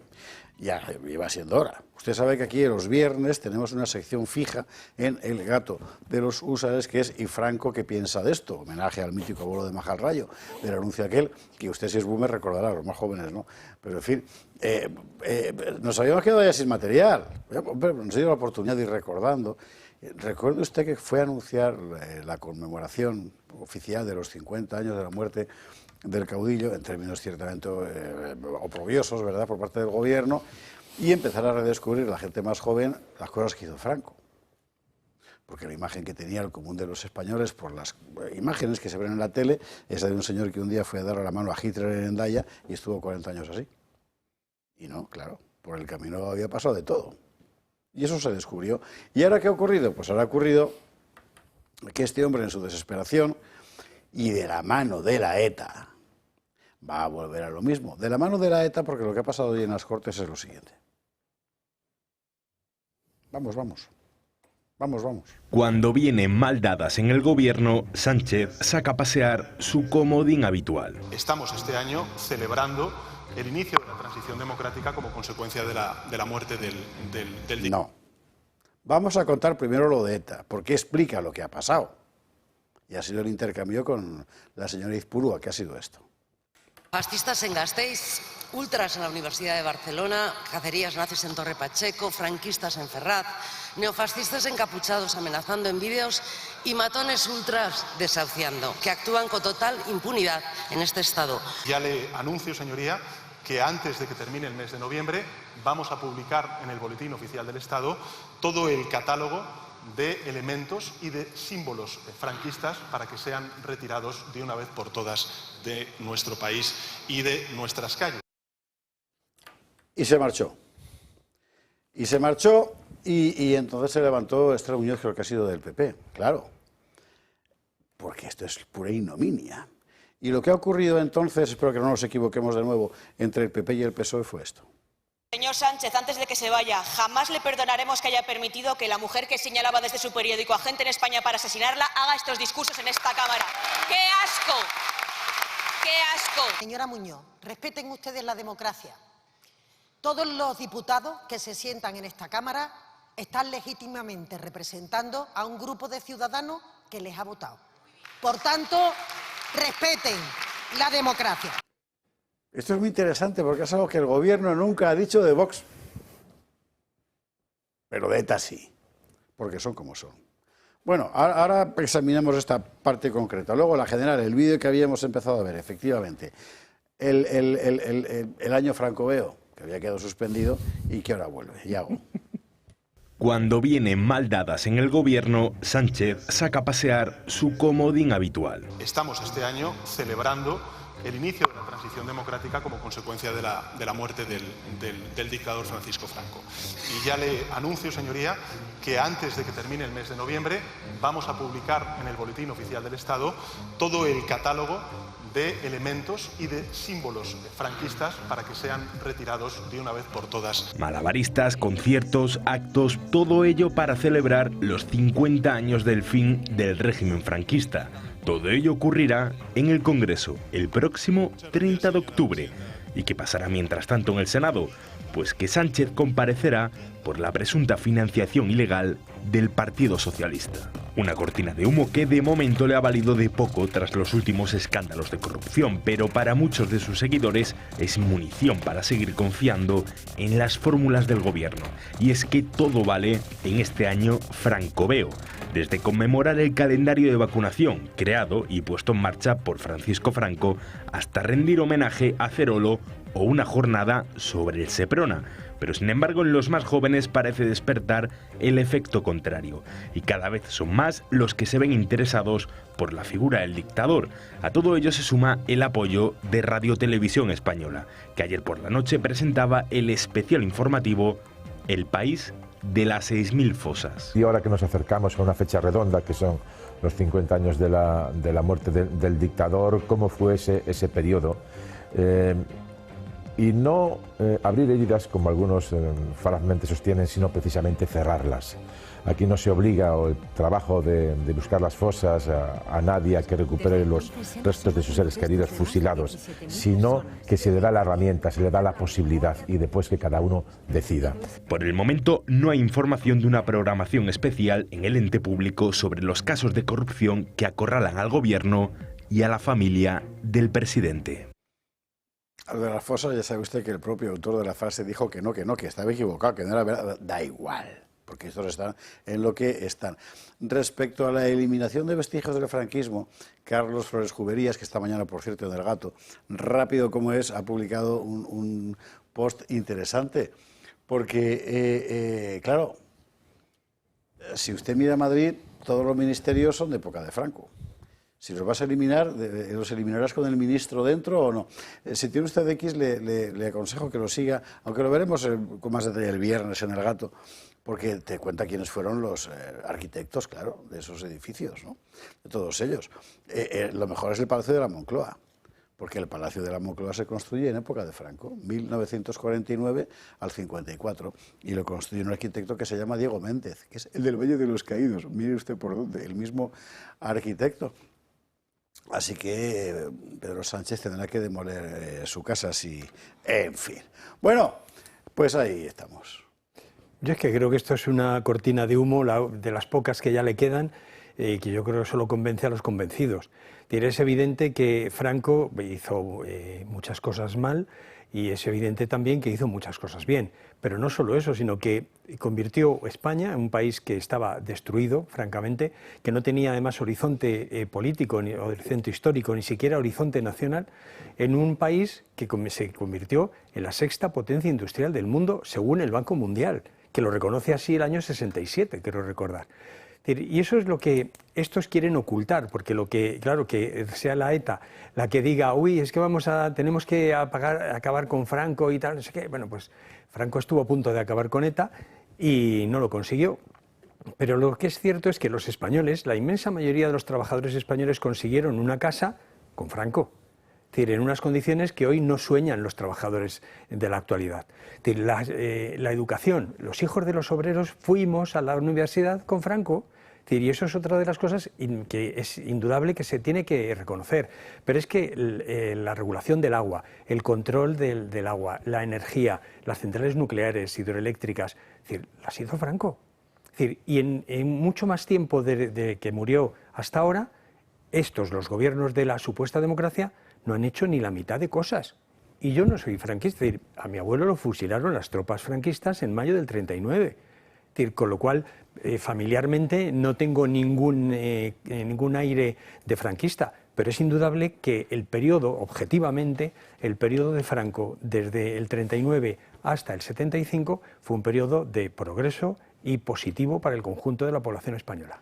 Decía esto una cortina de humo. ¿Sabe usted la primera vez que se utilizó la guerra química, los gases, en la Primera Guerra Mundial? Me parece que fueron los ingleses. Y lanzaron sobre las líneas alemanas pues, bombas de gas, que creo que era mostaza, con el pésimo efecto de que en ese momento el viento cambió de dirección y terminó machacando un montón de senegaleses del ejército francés que había allí. A mí me parece que esto es un poco lo mismo, porque cada vez que lanza la cortina de humo, que se vuelve contrario, como ocurrió ya la primera vez, ¿no? Que se llenó Twitter de vídeos de la época de Franco con a ritmo de reggaetón y tal. Es que, claro, al final, ¿qué le estás contando a la gente? Sí, ha ocurrido eso, exactamente. Ya hay muchos jóvenes que no conocían nada de Franco, como dice Carlos, lo bueno, lo malo y lo regular. Y a raíz de no había oído el año francoveo, ese que lo habéis bautizado aquí, pues se han interesado en ver, en leer, en estudiar cuestiones de estas y, bueno, pues cada uno sacará sus conclusiones. Desde luego que el efecto que Pedro Sánchez pensaba yo creo que no le ha funcionado. Pero bueno, lo que se ha visto esta mañana en el Congreso pues es otro episodio de la servidumbre del Partido Socialista y de Pedro Sánchez con los herederos de ETA. Es decir, Aizpurúa y los herederos de ETA son los que marcan muchas de las políticas que ahora mismo está haciendo el Partido Socialista y que nos están gobernando. Y comparten muchas cosas de su proyecto político. Y uno de ellos, de las cosas que comparten es querer envenenar la convivencia de los españoles. Es uno de los objetivos de ambos, volver a desenterrar a Franco, volver a desenterrar viejos odios que todos creíamos que estaban superados, y eso es lo que están consiguiendo tanto unos como otros, porque interesadamente se ven beneficiados por ello. Y en este caso yo puedo hablar de lo que ha ocurrido en Castilla y León. Todos sabemos que Bildu fue uno de los responsables de la redacción de la Ley de Memoria Histórica, directamente encargada por Pedro Sánchez. Pero, por ejemplo, en Castilla y León, con el pacto de gobierno que teníamos, uno de los puntos importantes era la derogación del decreto de memoria histórica que había por una ley de concordia que se había pactado con el Partido Popular, se había desarrollado después de mucho trabajo y mucho alargar los plazos por parte del Partido Popular. Se presentó esa ley para derogar y para sacar adelante esa ley denominada de concordia, ¿Y qué ocurrió? Bueno, pues cuando se rompió el pacto de gobierno, Vox llevó esa ley que había estado redactada por el PP y por Vox a pleno, y el PP una vez más se puso de perfil y votó en contra de su propia ley, con la consiguiente, que ya lo he dicho aquí varias veces, con la consiguiente ovación de la bancada socialista, una de las mayores ovaciones que se recuerdan en ese hemiciclo, en esta legislatura. ¿Qué ocurre con esta? Pues que los únicos que estamos de frente con este tema y con la idea muy clara es Vox, y el Partido Popular pues lo da por superado. El tema de la memoria histórica lo da por superado, igual que da por superado el tema del aborto, que es otro de los temas en los que ya se ha puesto de perfil definitivamente, y no quiere dar la batalla ni con eso ni con la memoria histórica, y bueno, pues es lo que tenemos enfrente. Es que tirando de imaginación, en la otra vida, allá donde esté Franco, que le seguirán llamando caudillo, entiendo, ¿no? Por esto le dirán, caudillo, que le han vuelto a nombrar, y él se preguntará, ¿mis nietos o mi gente? No, en las Cortes Generales, en el Congreso de los Diputados, 50 años después le vuelven a nombrar. Pero no se dan cuenta que no hay mayor homenaje a la figura de Franco que seguir hablando de él en las Cortes. Que para mi generación hablar de Franco es como hablar de las guerras púnicas. Que es que, de verdad, es una pesadez absoluta la de esta gente. La de esta gente y la de su contrario. O sea, Carlos Pollán conoce muy bien a una persona que se llama Fernández Mañueco. Y Fernández Mañueco, antes de ser presidente de Castilla y León, fue alcalde de Salamanca. Y la Plaza Mayor de Salamanca, que todos conocerán, había una serie de medallones que siguen estando, pero a Mañueco solo le molestaba, por presión de la izquierda, el de Franco. Y decidió retirarlo, con la justificación de que no era democrático. Claro, la Segunda República tiene su medallón y Felipe II no sé cuántos escaños sacó. Habría que preguntárselo a Mañueco o Carlos III. O sea, habría que preguntar qué de democrático tenían todos esos monarcas. Bueno, pues su medallón sigue y el de Franco fue retirado porque Mañueco creyó que la memoria democrática, patatín y patatán, esta justificación. Es decir, se ha creado un caldo de cultivo entre el PP y el PSOE de que Franco solo se le puede mencionar para decir que fue una barbaridad, que fue absolutamente detestable. Bueno, pues nada, pues, va a sacar el catálogo, dice Sánchez, dice antes de que finalice noviembre, yo creo que el 20 de noviembre lo sacan, están a un caso de corrupción de que saquen los huesos de Franco y le juzguen, o sea, hagan un juicio de los huesos, o sea, magia negra de esta que le gusta a este gobierno, le practiquen un juicio a Franco y que lo veamos en televisión española, presentado por Fortes y por Silvia Echaurrondo. ¿Pero qué más quieren hacer con Franco? O sea, ¿qué más nos quieren vender con Franco? Es que yo de verdad creo que es indigno para cualquier persona que haya... A mí me pasa igual, que mi familia también sufrió del bando nacional ciertos abusos, pero estamos ya hartos absolutamente de lo que es repetir la figura de Franco, de que cada caso de corrupción venga seguido de una mención más a Franco y de que saquen el catálogo para, no sé, retirar el Gregorio Marañón, van a retirar 4 millones de viviendas... La Paz, claro. El 12 de octubre, o sea, ¿qué es lo que van a retirar? Los pantanos ya lo están haciendo, eso sin que Franco esté de por medio, sino por otro tipo de legislación. Es que es absolutamente abominable. Yo sí, por el contrario, yo estoy contra Josué, y no por razones familiares. Yo, como me he contado 1000 veces, tenía que darme en un lado. Pues en las guerras civiles pasan esas cosas. Sino porque he visto que objetivamente ha sido bueno para el renacimiento del sentimiento nacional en la juventud española. Cuando estás en redes lo ves. Pero de repente ves que gente que jamás se habría preguntado lo más mínimo sobre esta cuestión, ¿no? Dice, la riada, ahí va, pues si el que hizo el cauce del Turia era el otro día, señor del bigotito. El otro día un poeta que a Jesús García Conde a mí nos gusta mucho cuando es poeta, pero cuando se pone a hablar, Benjamín Prado. Decía, ojalá hubiese una máquina del tiempo y a esos jóvenes nostálgicos que reivindican a Franco les devolviésemos a los años 60 y pudieran ver lo que fue el franquismo. No juguemos a eso. Podrían ver a los Beatles, no juguemos a eso. Podrían ver a los Beatles, Antonio Machín. El Madrid campeón de Europa.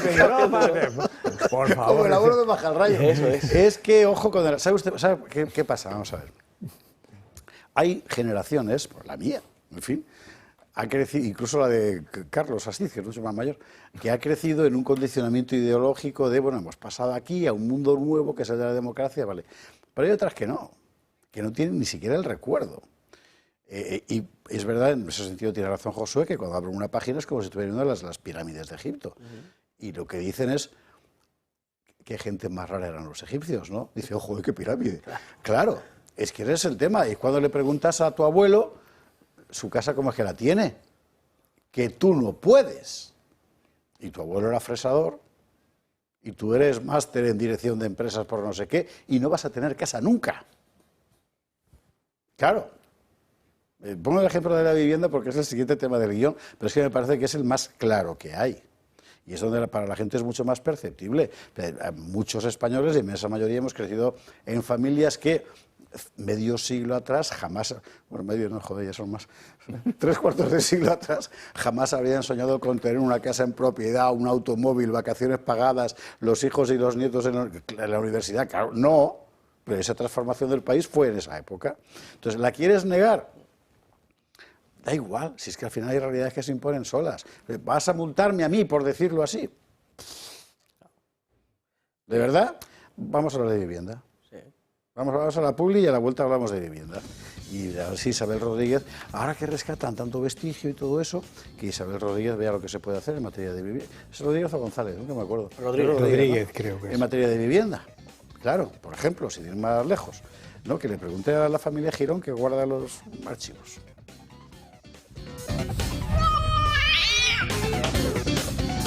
...23:40, 22:40 en Canarias y vamos a hablar de vivienda. Entre otras cosas, porque además hoy en las Cortes ha habido rifirrafe con el asunto por parte de Pepa Millán, que ha estado extraordinaria. Porque ha dicho lo que todo el mundo está pensando, sobre todo la gente de esa edad.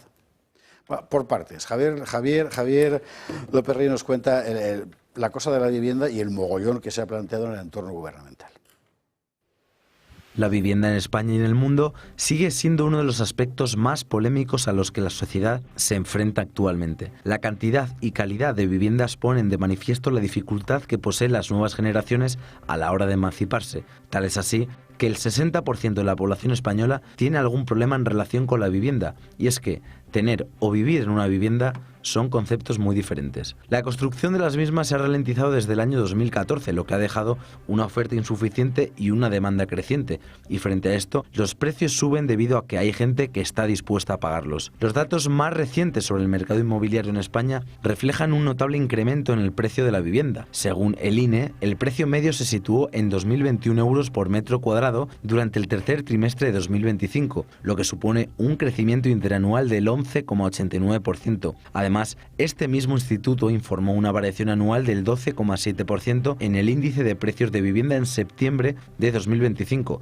destacando un aumento del 4% respecto al trimestre anterior. En cuanto a los gastos que los compradores deben afrontar a la hora de adquirir una vivienda, el IVA y el impuesto de actos jurídicos documentados son impuestos obligatorios y representan un gasto a tener en cuenta previamente a comprar un inmueble. Si la vivienda es de segunda mano, en lugar del IVA se paga el impuesto sobre transmisiones patrimoniales, que está entre el 7 y el 10% dependiendo de la comunidad. Por otro lado, los honorarios notariales por la elaboración y firma de la escritura, así como los costes de inscripción, son gastos extraordinarios que pueden suponer el 2% del valor de la vivienda. Estos datos, entre otros, reflejan las dificultades a las que la sociedad se tiene que enfrentar para adquirir una vivienda.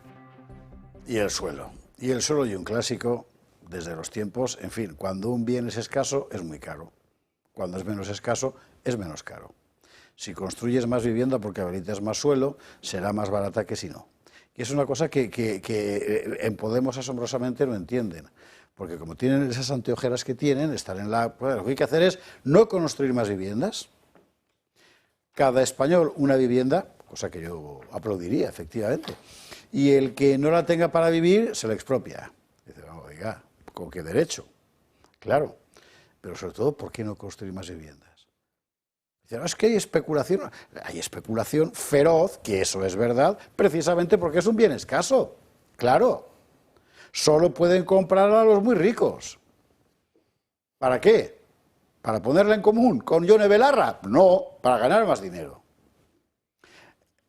Ahora mismo la situación, ¿cuál es? The Objective da un dato, creo que ha sido hoy o ayer, no me acuerdo cuándo lo cogí, escalofriante, pero es verdad. El patrimonio de los jóvenes españoles cae un 75% desde 2002. No tienen nada. ¿Por qué? Entre otras cosas, porque no pueden tener una vivienda. ¿Por qué no pueden tener una vivienda? ¿Por qué no hay, joder? ¿Por qué no hay? Porque no se construye, sé que es de cajón. ¿Y quién hace algo para evitarlo? Nadie. Por muchas razones, entre otras la financiación de los ayuntamientos vía suelo. pero las soluciones existen y se conocen. Hoy, en las Cortes, estaba Pepa Millán, vamos a escuchar lo que ha dicho, vamos a escucharlo solo a ella, ¿no? Ha sido un intercambio con Bolaños, pues que a Bolaños, es que cuando ponemos a Bolaños siempre, no sé por qué motivo, me duele un dedo del pie, siempre. Es una cosa mágica, pero en fin, o sea que prefiero ahorrarlo. Vamos a escuchar solo a Pepa, que además ha dicho 4 verdades, las ha dicho así. Con ustedes en el Gobierno la cesta de la compra se ha incrementado hasta un 38%. Y todos aquellos trabajadores que no llegan a fin de mes, incluso pluriempleados, ven cómo ustedes se reparten sobres con miles de euros desde su sede. ¿A usted le parece esto propio de un Gobierno que priorice a los españoles? Señor ministro, la verdad es que le ha quedado bastante mal. Y usted podrá decir lo que quiera, pero la realidad es que en la España del PSOE, hoy cada niño que nace lo hace con una deuda de 30.000 euros debajo del brazo.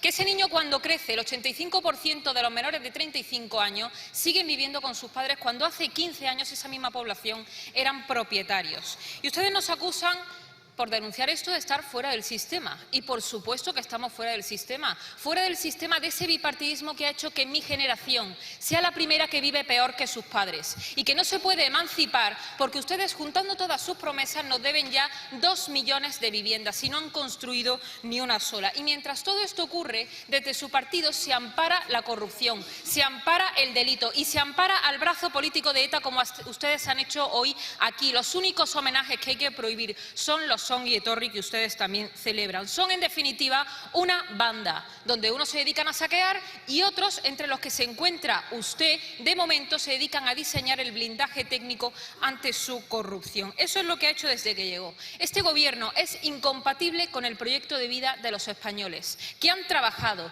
que se han formado, que han hecho todo lo que se supone que tenían que hacer para vivir dignamente. Y hoy el que no se echa a temblar porque es autónomo se tiene que ir fuera a buscar el pan que ustedes aquí le niegan. Y es obsceno que un presidente del Gobierno se dedique a llamar a la Fiscalía a decirle que limpie sin límite todo lo que tenga que ver con la corrupción de su mujer. Usted ahora saldrá aquí a decirnos que somos unos ultras y que todo es mentira. Claro, todo es mentira hasta que sale un informe de la UCO. Pero ¿sabe qué le digo? Que sí, que somos ultras del pan de la familia, somos ultras del futuro de los jóvenes, somos ultras de nuestra soberanía, de nuestra seguridad en las calles y de un Estado fuerte que proteja a los más débiles y no de la cueva de ladrones en la que ustedes lo han convertido. Así que usted responda aquí a todos esos españoles a los que ustedes prometieron luchar contra la corrupción. Se lo vuelvo a preguntar por tercera vez. ¿De dónde salía el dinero en efectivo que ustedes repartían de la sede del PSOE? Hay una clave ahí que ha dado, que es que es un problema, que no solo español, es verdad. Aquí lo que pasa es que encima nos orinan encima, ¿no? Y hay que decir que llueve. Pero tiene ahí una generación entera que vive peor que sus padres y que sus abuelos. Y que sus hijos, lo saben, no van a vivir mejor tampoco. Pues ahí estamos, por favor. Sí. A ver, yo es que primero, si enlazamos con Franco, hay que recordar que Franco construyó, el régimen de Franco, más de 4 millones de viviendas, lo cual significó que la inmensa mayoría de los trabajadores españoles consiguieron por primera vez tener una casa en propiedad, que además pudieron utilizarla como patrimonio familiar para sus hijos, que sus hijos tenían también las posibilidades de hacerlo. Y eso se hace simplemente haciendo viviendas.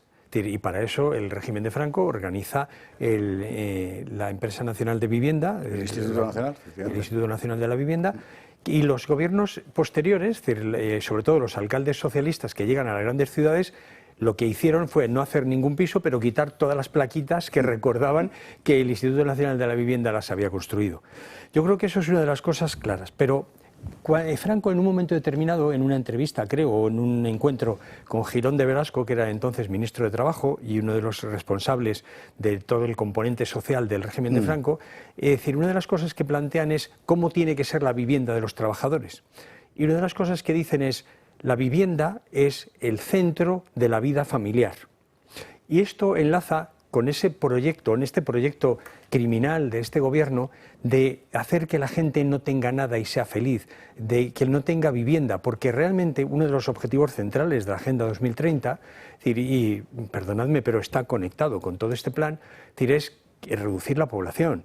Si tú no tienes vivienda, ¿cómo te vas a plantear tener una familia? Si no tienes una familia, ¿cómo te vas a plantear tener hijos? Y en ese sentido, esto conecta perfectamente con esa idea de no tendrás nada y serás feliz, del Fondo Monetario, del Foro Económico de Davos. Es decir, y esto es el resultado de unas políticas criminales contra el futuro de los españoles, contra el propio presente, contra dejar a los jóvenes incapaces, inermes, para crear su propia vida, para decidir qué vida quieren tener, imponiéndoles unas condiciones tan brutales que no puedan tener una empresa, porque los autónomos, los que crean empresas, están condenados a la miseria y a ser expoliados por el gobierno, trabajo porque cada vez hay menos y además cada vez más te crujen impuestos, y los que son propietarios de algo tienen un incremento de impuestos sucesivos en todos los escalones inútiles de este Estado, desde el ayuntamiento, a la comunidad autónoma, a la diputación provincial, hasta no sé qué, decir, en un expolio generalizado para convertir a los españoles en gente pobre, sin futuro, en un modelo que se aproxima mucho al que tiene Cuba o al que tiene Venezuela, en el que la gente está tan preocupada de qué va a comer ese día que no se va a preocupar de quién tiene el poder y cómo lo ejerce, ¿no? Este es un aspecto del problema, que no es un problema sencillo, por supuesto, pero es un aspecto interesante. Otro, que además lo hemos visto en Castilla y León, empezó Carlos, por cierto, hablando de él. Está llegando mucha gente que necesita casa y no hay. Claro, efectivamente. Como bien dices, hemos visto la intervención de Pepa Millán esta mañana, que como tú anunciabas, yo ya la había visto esta tarde, pues ha sido fantástica, ¿no? Yo creo que no hay más que ver a Bolaños cuando empieza a hacer muecas con los labios. A ti te duele el pie cuando lo escuchas, pues a él, cuando le están atacando y bien, empieza a hacer muecas con el labio y no sabe cómo arrancar, ¿no? Ha hablado de tres cosas que me parece que son importantísimas. Parece que el Partido Socialista no lleva 7 años gobernando. ¿Verdad? Ellos no tienen nada que ver. Han estado 7 años, pero lo disimulan y no tienen nada que ver en todo este problema. Ha hablado de fuera del sistema del bipartidismo, porque el Partido Popular no puede apartarse de las culpas que tiene que tener después de 40 años de alternancia en los gobiernos y con 0 políticas de vivienda y rebajas fiscales ahora en los últimos años, pero durante muchos años ninguna. Y luego ha dicho una cosa que es muy importante, que los jóvenes españoles, se ha comentado, todos pensamos en que es injusto que puedan llegar a vivir peor de lo que hemos vivido nosotros cuando éramos jóvenes, pero lo más injusto es que han hecho todo lo que tenían que hacer y todo lo que se les ha pedido para que eso no sea así. Y se tienen que ir de España, no encuentran trabajo, no pueden acceder a una vivienda, 75% menos desde el año 2002. Es que es un dato terrorífico, terrorífico. Y como bien has dicho, esta mañana, y lo comentamos antes, se debatió una proposición no de ley en las Cortes de Castilla y León que defendió el grupo parlamentario Vox, en el que se hacía, bueno, una propuesta de resolución con unos puntos muy importantes y concretamente hablaba de más de construcción de vivienda pública, más construcción de vivienda libre, rebajas fiscales masivas, más de las que ellos, el Partido Popular en el Gobierno, dice que ha hecho, que no son tantas, sobre todo en el tema de vivienda, en actos jurídicos documentados y demás. Y un detalle que hizo saltar las alarmas cuando se le ocurrió decir a nuestro procurador por León, a Miguel Suárez, que habría que dar prioridad dentro de esas medidas a los nacionales. Eso ya hizo saltar las alarmas. Todo el mundo votó en contra, de esta resolución. Entonces, creo que nadie se le puede escapar que la inmigración está siendo una de las grandes causas, no solo del problema de acceso a la vivienda, sino de los servicios sociales y de un montón de cosas más que se están viendo lastradas por esa inmigración y está influyendo en todos los ámbitos donde la sociedad está siendo más castigada. Josué. Vamos a ver, un tema complejo, pero que me toca de cerca, y entonces esto me llama la atención. Vamos a ver, claro, socialmente la España actual no es la España de Franco. En la España de Franco seguramente en una vivienda vivieran 7 miembros, como mínimo, y en cambio ahora, pues entre que nos divorciamos, nos separamos y ese tipo de cosas, necesitamos 2 viviendas para 2 personas y luego ir repartiéndonos a los hijos a ver dónde les toca cada 15 días, ¿no? Esta es la realidad de la España que estamos viviendo y afecta absolutamente a la vivienda. Yo tengo una pregunta, ¿la vivienda es un bien de primera necesidad y es un derecho o es un servicio con el que se puede especular, se puede hacer negocio como cualquier otro? Yo creo que este es el dilema y ante ese dilema tenemos la respuesta de sí es un derecho y lo tiene derecho a adquirir cualquier español y por lo tanto ahí hay que poner una serie de medidas, o no, se puede especular perfectamente con él y se puede hacer lo que sea como un servicio más la vivienda. Si cogemos esta segunda opción, que se puede especular perfectamente, creo que la solución de ampliar suelo, de construir aún más, se ha probado y no ha funcionado. Del año 99 al año 2001 se construyeron más viviendas que nunca. El precio creció como nunca también. Si a esa construcción de vivienda no se le pone la etiqueta de social, o sea, no se le pone cota a la ambición humana, que es el verdadero problema en el tema de la vivienda, no sirve absolutamente de nada. O se topan los precios, decía antes Pepa Millán, somos defensores de un Estado fuerte, pues a ver si es verdad. O se topan los precios en algo tan fundamental como es la vivienda para poder generar una familia, para poder establecerse, para poder arraigarse, o si no es absolutamente imposible, no se puede construir. ¿Por qué? Porque la persona que está esperando, entiéndame la expresión, pero que sabe que su madre se va a morir o sus padres se van a morir y va a poder heredar, no es la misma que el que tiene que repartir entre sus 4 hermanos una propiedad mucho más pequeña y que se va a ver en la calle. Y esa realidad es insalvable. Entonces, los que no van a poder heredar tienen que tener derecho a acceder a esa vivienda. Y la única medida, me parece, pues eso, es que los ricos, y muchos nos están viendo seguramente, gente de verdad con posibles, pues se lo gasten en un palacio, en una mansión, en oro, en criptomonedas, en unas vacaciones en el mar, pero no en vivienda, no especulando con pisos turísticos, no especulando con ese tipo de cosas, porque si no nos come España, se nos come España. Carlos, Sí, somos dos.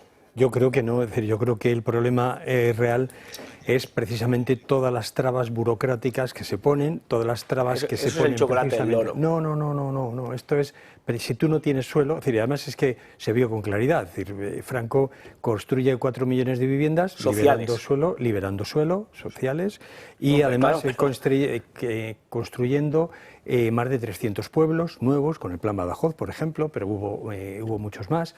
Yo creo que el procedimiento es desde el ayuntamiento, que es quien tiene más contacto más directo, es decir, construir vivienda, la política de vivienda para la población. La política de vivienda de Franco la ha lavado hasta Manuela Carmena. No, pero sí. O sea, realmente era un hombre que congelaba los alquileres, entrabas de alquiler y te ponía, no te daba posibilidad a que el rentista o el dueño te llamara y te dijera, oye, te subo 300 euros el alquiler y te tengas que cambiar de casa, que esto está pasando. Simplemente estoy en desacuerdo con que aquí el problema sea los ricos. Es decir, me parece que es un problema.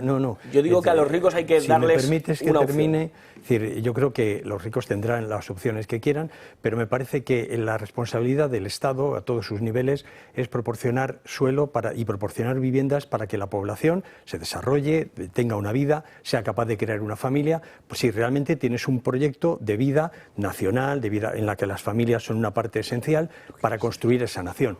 Otra de las cosas es que no quieras nada de eso y que lo que quieras precisamente es tener jóvenes empobrecidos, aislados, perdidos en una maraña donde no son capaces ni siquiera de tener una casa. Pero lo nacional y lo social puede ir de la mano, perfectamente.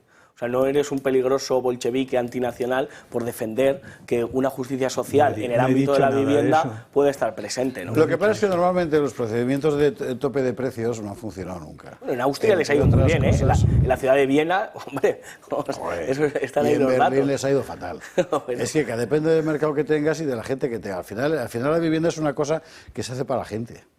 Y depende muchísimo de cuál sea el contexto humano. Y nosotros aquí tenemos un problema muy serio, que es que objetivamente no hay.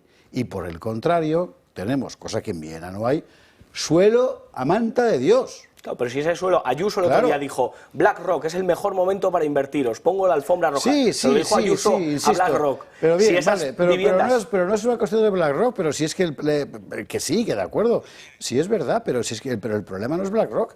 El problema es que no tienes una política de vivienda, tienes una vivienda para la economía. Bueno, hay un teléfono. Como en líneas, sí, para empoderarte. Como en líneas generales, nuestros políticos, tanto del PP como del PSOE, no tienen una política de nada, porque ya no reconocen la polis. No, y que su modelo es el modelo impuesto desde Bruselas. Es un modelo realmente en el que la población tiene que dejar de tener capacidad. El gran spot de vivienda de este gobierno ahora mismo, que yo creo que se ha salido hace poco, es de tres personas mayores, casi ancianos, compartiendo piso. Con 70 años. Esa es la cuestión. A ver, hay que irse ya antes que Trump ha hablado. ¿De qué? De España. ¿Qué ha dicho? Esto que va a ver usted ahora mismo en pantalla. España no es un compañero de equipo. en materia de la OTAN. España no juega en equipo. Bueno, ante el secretario general de la OTAN, estamos en lo que estamos. Usted ya sabe aquí lo que hay. En fin, bueno, Valencia, la semana que viene, que hay que apuntarse, que se está apuntando mucha gente, pero tiene que venir más. Tenemos que ser multitud. ¿Cómo era el poema aquel? Bueno, todos en Valencia para pedir justicia para nuestra gente.